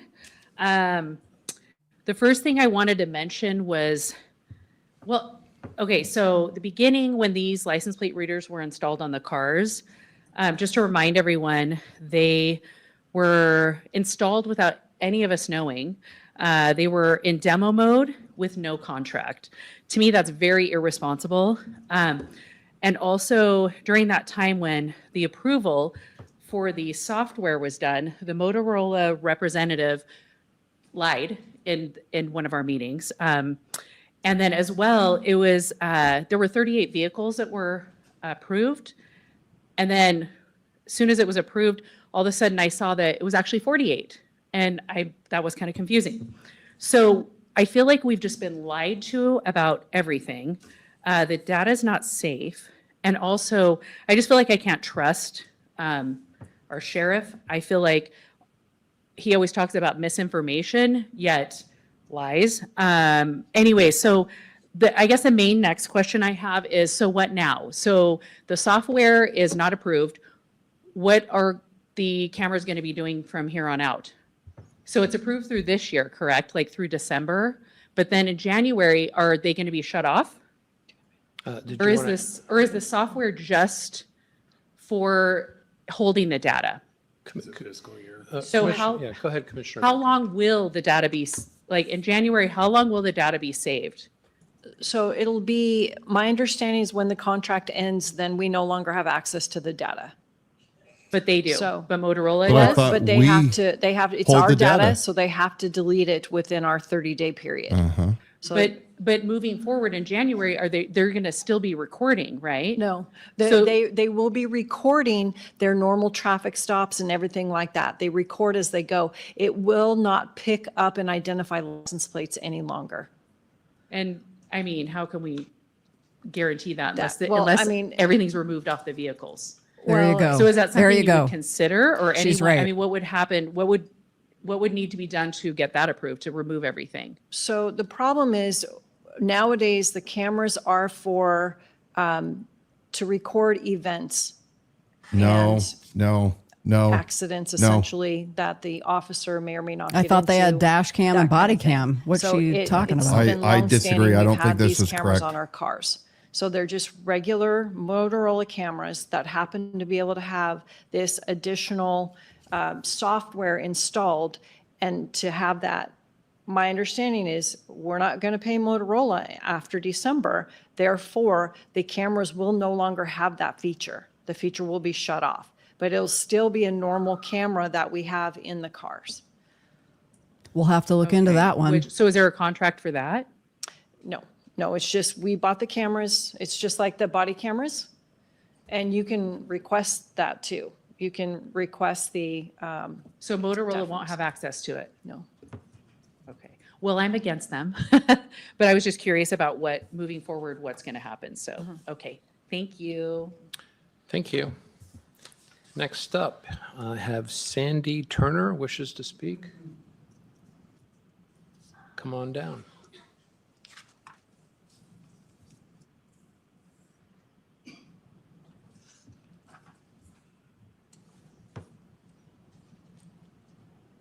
Hi, Sandy Turner Hayden. I thank you, commissioners, for taking the LPRs out. from everything that I've heard, I've just like edited out so much of what I've written because I don't want to repeat some of it. But one thing that came to mind when Kathy was speaking, how when the COVID started, the pandemic, when we were all locked up and masked, and all these cell towers came up. And so here we are. We can't, that's just, we're being surveilled all the time. I moved into my new house in Hayden and they had all the smart everything in there. So I just had them put all the dumb things in there. But my phone, it's just, you can't get away from that too much. So a little bit of what I wrote, what Thomas Jefferson said, when injustice becomes law, resistance becomes duty. Injustice occurs when government officials vote against the stated wish of the people. Injustice occurs when there is a violation of the Fourth Amendment. Injustice occurs when tax dollars are allocated ignoring these violations to buy AI for surveillance when that same money could be used to build community, deputizing and training persons of all ages to be ears and eyes and mouths for the protection of our communities, and programs to train leaders in neighborhoods for watchmen, readiness, resource, teamwork. In a small town like ours, the percentage of error is much greater with AI surveillance than with a well-trained, I put posse because I think I just came from a 4-day weekend here at the Watchmen, and there were quite a few people there from counties with posses of 1,000 and more. And that's to support the sheriff, to support the county and the community in so many What a ways. novel concept. AI is a permanent installation, can be hacked, shares ID without permission, and makes errors and false arrests, like happened to RJ Sixer here, being arrested in Rafton 2 years after, because they tracked that he was in DC via his cell phone on that day. I think we can do better as a community. We have the right grit here and the largest number of militia than most states to back us up. I hope our commissioners and our sheriff's department will see this too. That same money reallocated can involve our citizens and have a much greater success rate than the illegal use of AI, breaking the Fourth Amendment, and much, much more. The Constitution was written under the authority that we have the power to govern and protect ourselves, to fight for our liberty. That's it. Thank you. Thank you, Ms. Turner. Next up is Donna Mills, wishes to speak.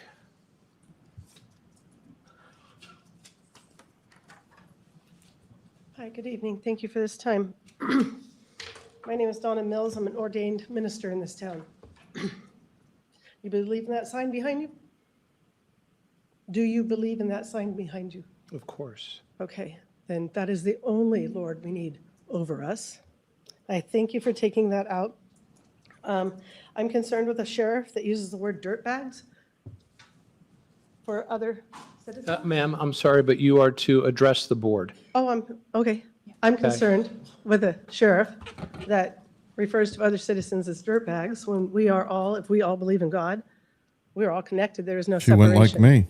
She would not like you. This evening, I heard some unfortunate conversation and just the way that it was spoken about.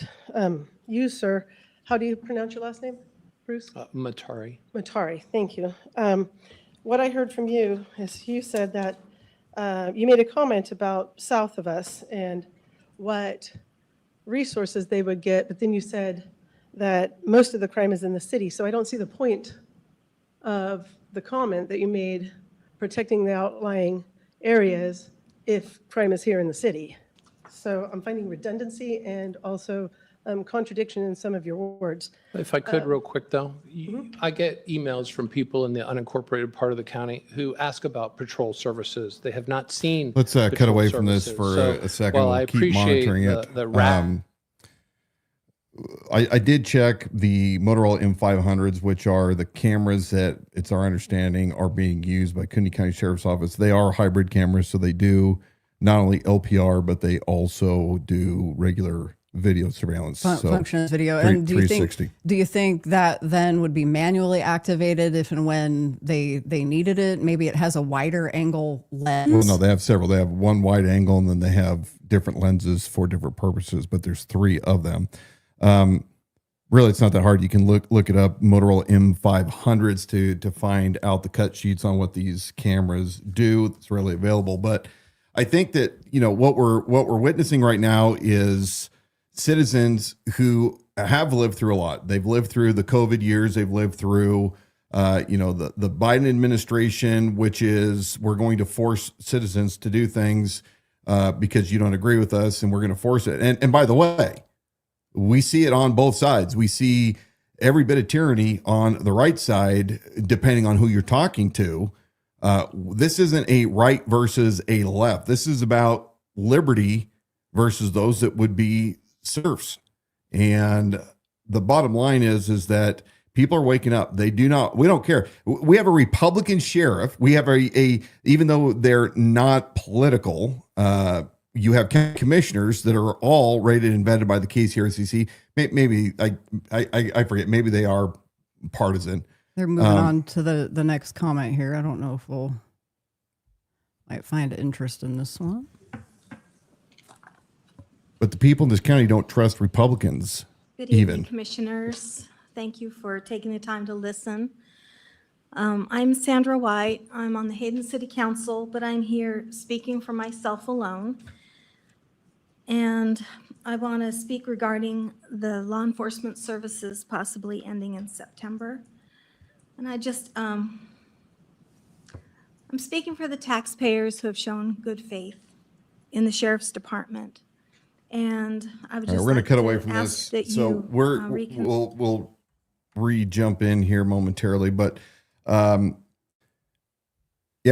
I was saying earlier, the citizenry of Kootenai County, we hear this through a lot of comments that we get. Now we get the detractors, we get the rah pom law enforcement boys, both the old retired dudes and primarily the FOP-esque guys here in Kootenai County and the Southern California transplant cops. Not all of them are bad.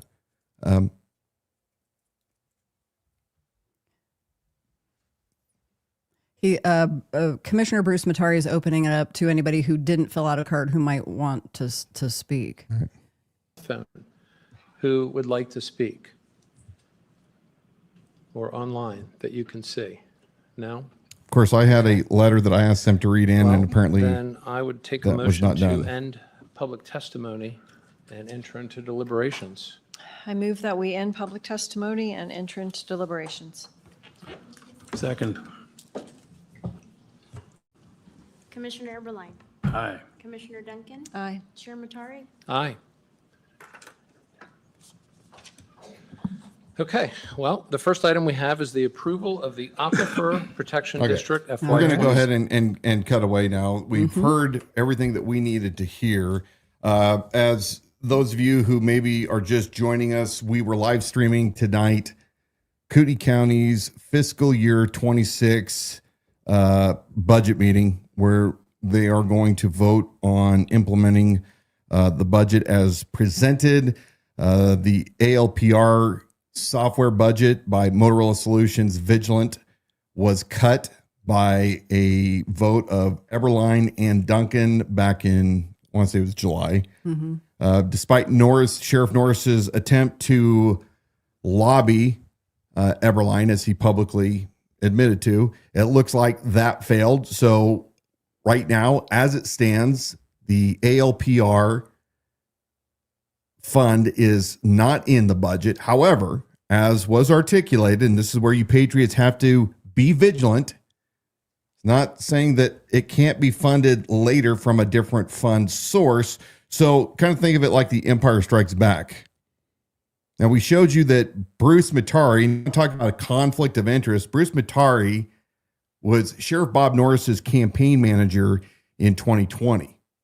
When Bob Norris was sworn in as sheriff in 21, he gave Bruce, who has no previous law enforcement experience, has never been through an academy, isn't post-certified, he gave him a special deputization. And in fact, they talk about this glowingly. Bruce even talked about it on his personal blog to the Coeur d'Alene Press. And they talk about why Bruce has this special deputization and that he advises the sheriff on things around county. They talked about it at another March 2024 public event, which we have played snippets of, and we're going to bring that back out again to remind you. But he has this law enforcement credential now. Special deputy. You see him running around to events, even in Las Vegas when they were meeting with the billionaire Don Ahern that's got his tentacles up here in Kootenai County. Las Vegas billionaire Don Ahern in the Ahern Hotel and Extreme Rentals, or Extreme Manufacturing Ahern Rentals. But Bruce Matari wears his little sheriff lapel badge. Bruce Matari became county commissioner in 2023. And he votes on sheriff budget items. Amy, I believe McCamey, questioned him and said, so are you, you're acting like you're not for it, but did you vote for it? And he's like, well, sort of, kind of. We played for you a video that Casey Whalen over on Rumble, I think it's North Idaho Exposed, shot a video of Commissioner Bruce Matari, who voted way back in 24 and was promoting. He lied when he said he was never for it because he voted for adding it to the budget after Bob Norris was caught by yours truly running it with no accountability.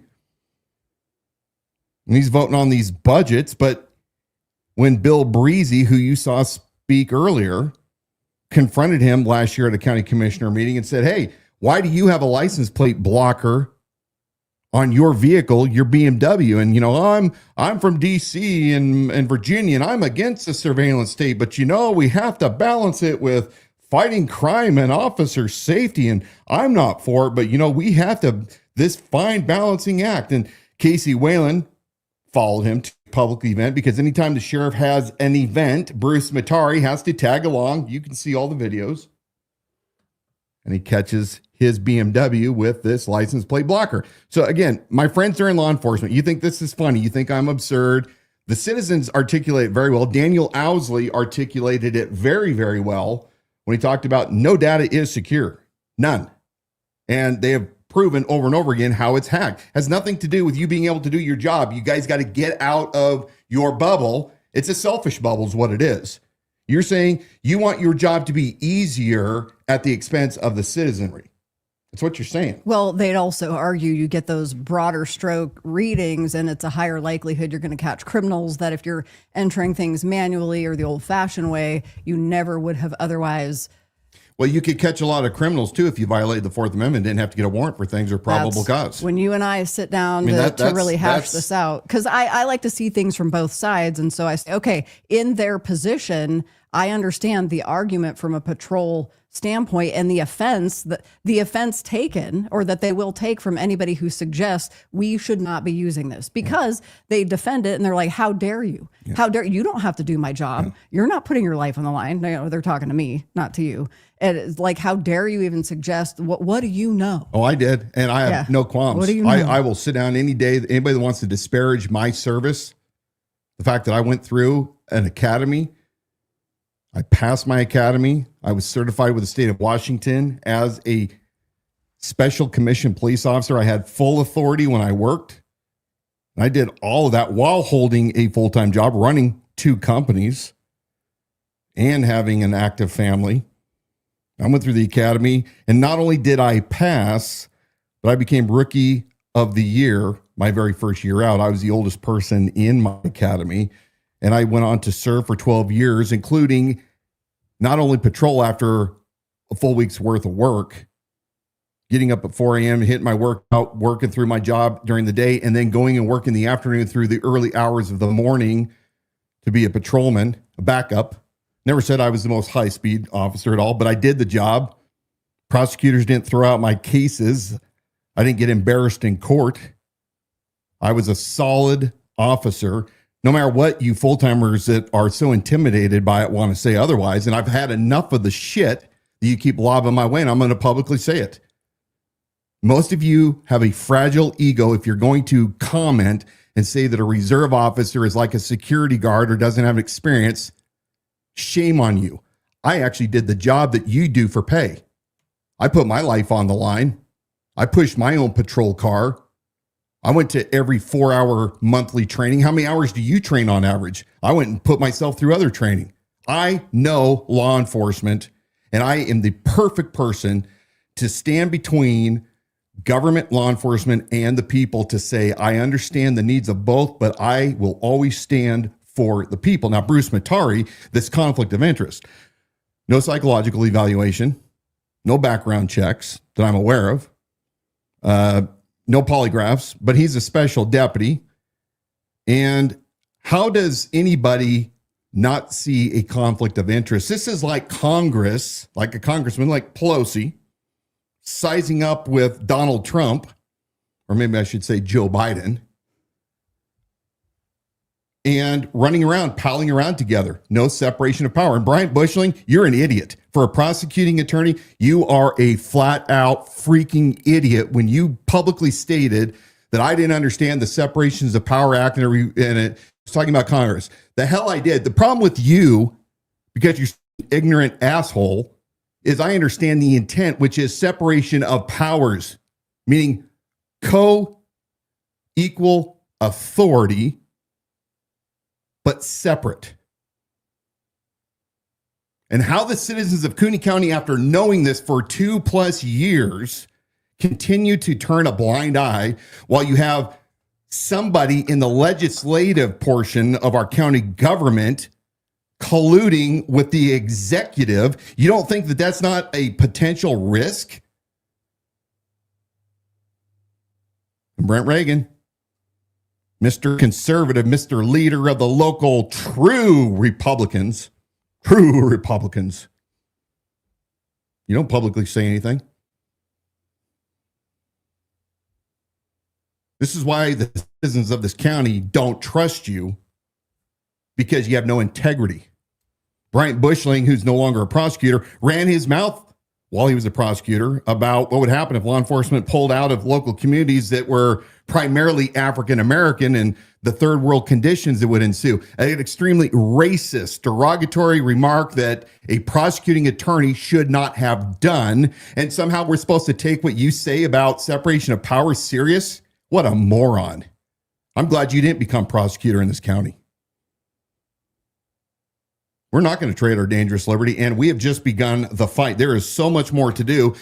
Kootenai County can become that shining city, so to speak, on a hill for all other counties to see what a united patriotic community looks like that adheres to the rule of law, not vigilante justice. It gives everybody equal protection under the law, but has its own citizens posse of all people from different walks, different backgrounds, to help in any event, man-made or natural, that comes our way. What a secure county looks like. And the way that you do that is you have to have a leader that understands bringing that community together and leading the people towards liberty without compromise. This fight's not over. This is going to be a very, very long, long fight for the rest of our lives. But in the words of one of my favorite founders, we're going to throw him up as we're getting ready to close out here tonight, Samuel Adams. Samuel Adams had this to say: the liberties of our country, the freedoms of our civil constitution are worth defending at all hazards. It is our duty to defend them against all attacks. We have received them as a fair inheritance from our worthy ancestors. They purchased them for us with toil and danger and expense of treasure and blood. It will bring a mark of everlasting infamy on this present generation, enlightened as it is, if we should suffer them to be wrested from us by violence without a struggle, or to be cheated out of them by the artifices of designing men. Fight's up to you. What I saw out there tonight was mostly middle-aged women. Kootenai County. Where are all the brave men? Where are all the men that have families? Young children, grandchildren. Where were you? Where are you in this fight? Are you going to lead, or are you just going to sit back and let the women outperform you? It's my challenge to you. This is the longest podcast we have ever been on. Yeah, it is. I was going to say the discussion's not over. There are questions that remain. Biff, I see your question over on YouTube.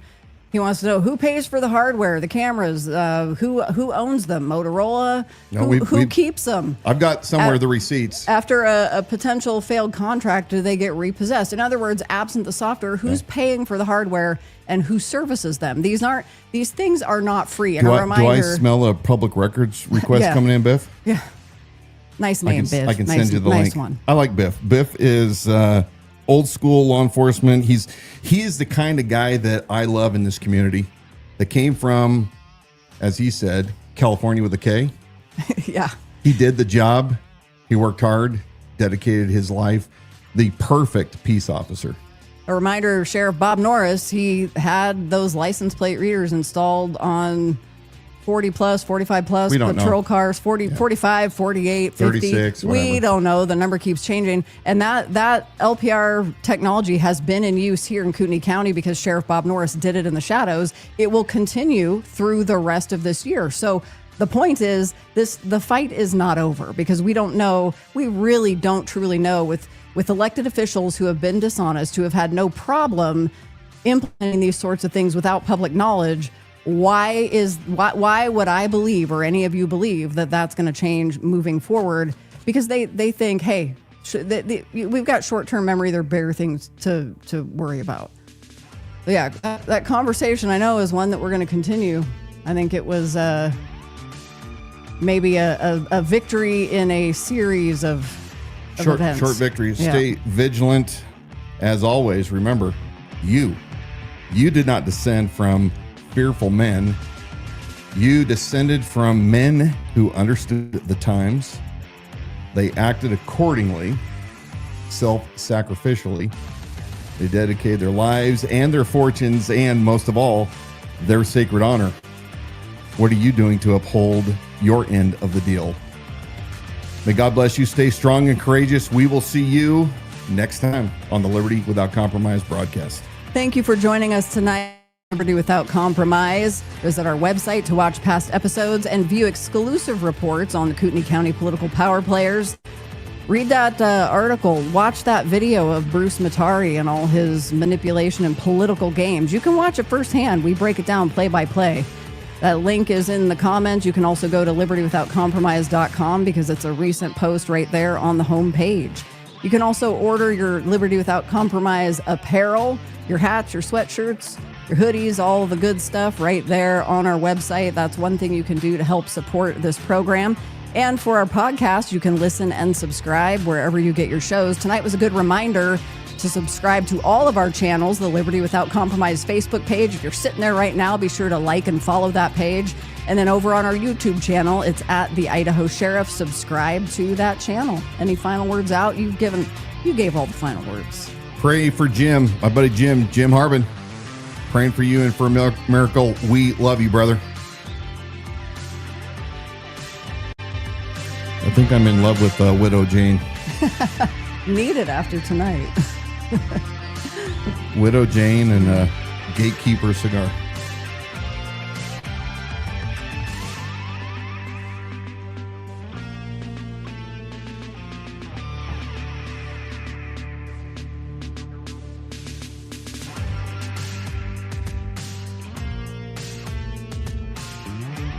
Great job to those of you who presented at the Board of County Commissioners meeting tonight. That's not easy. Even when you think you're prepared, getting up in front, you realize, oh, the hands are shaking.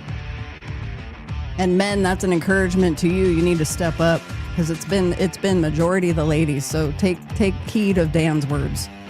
We'll see you guys next week.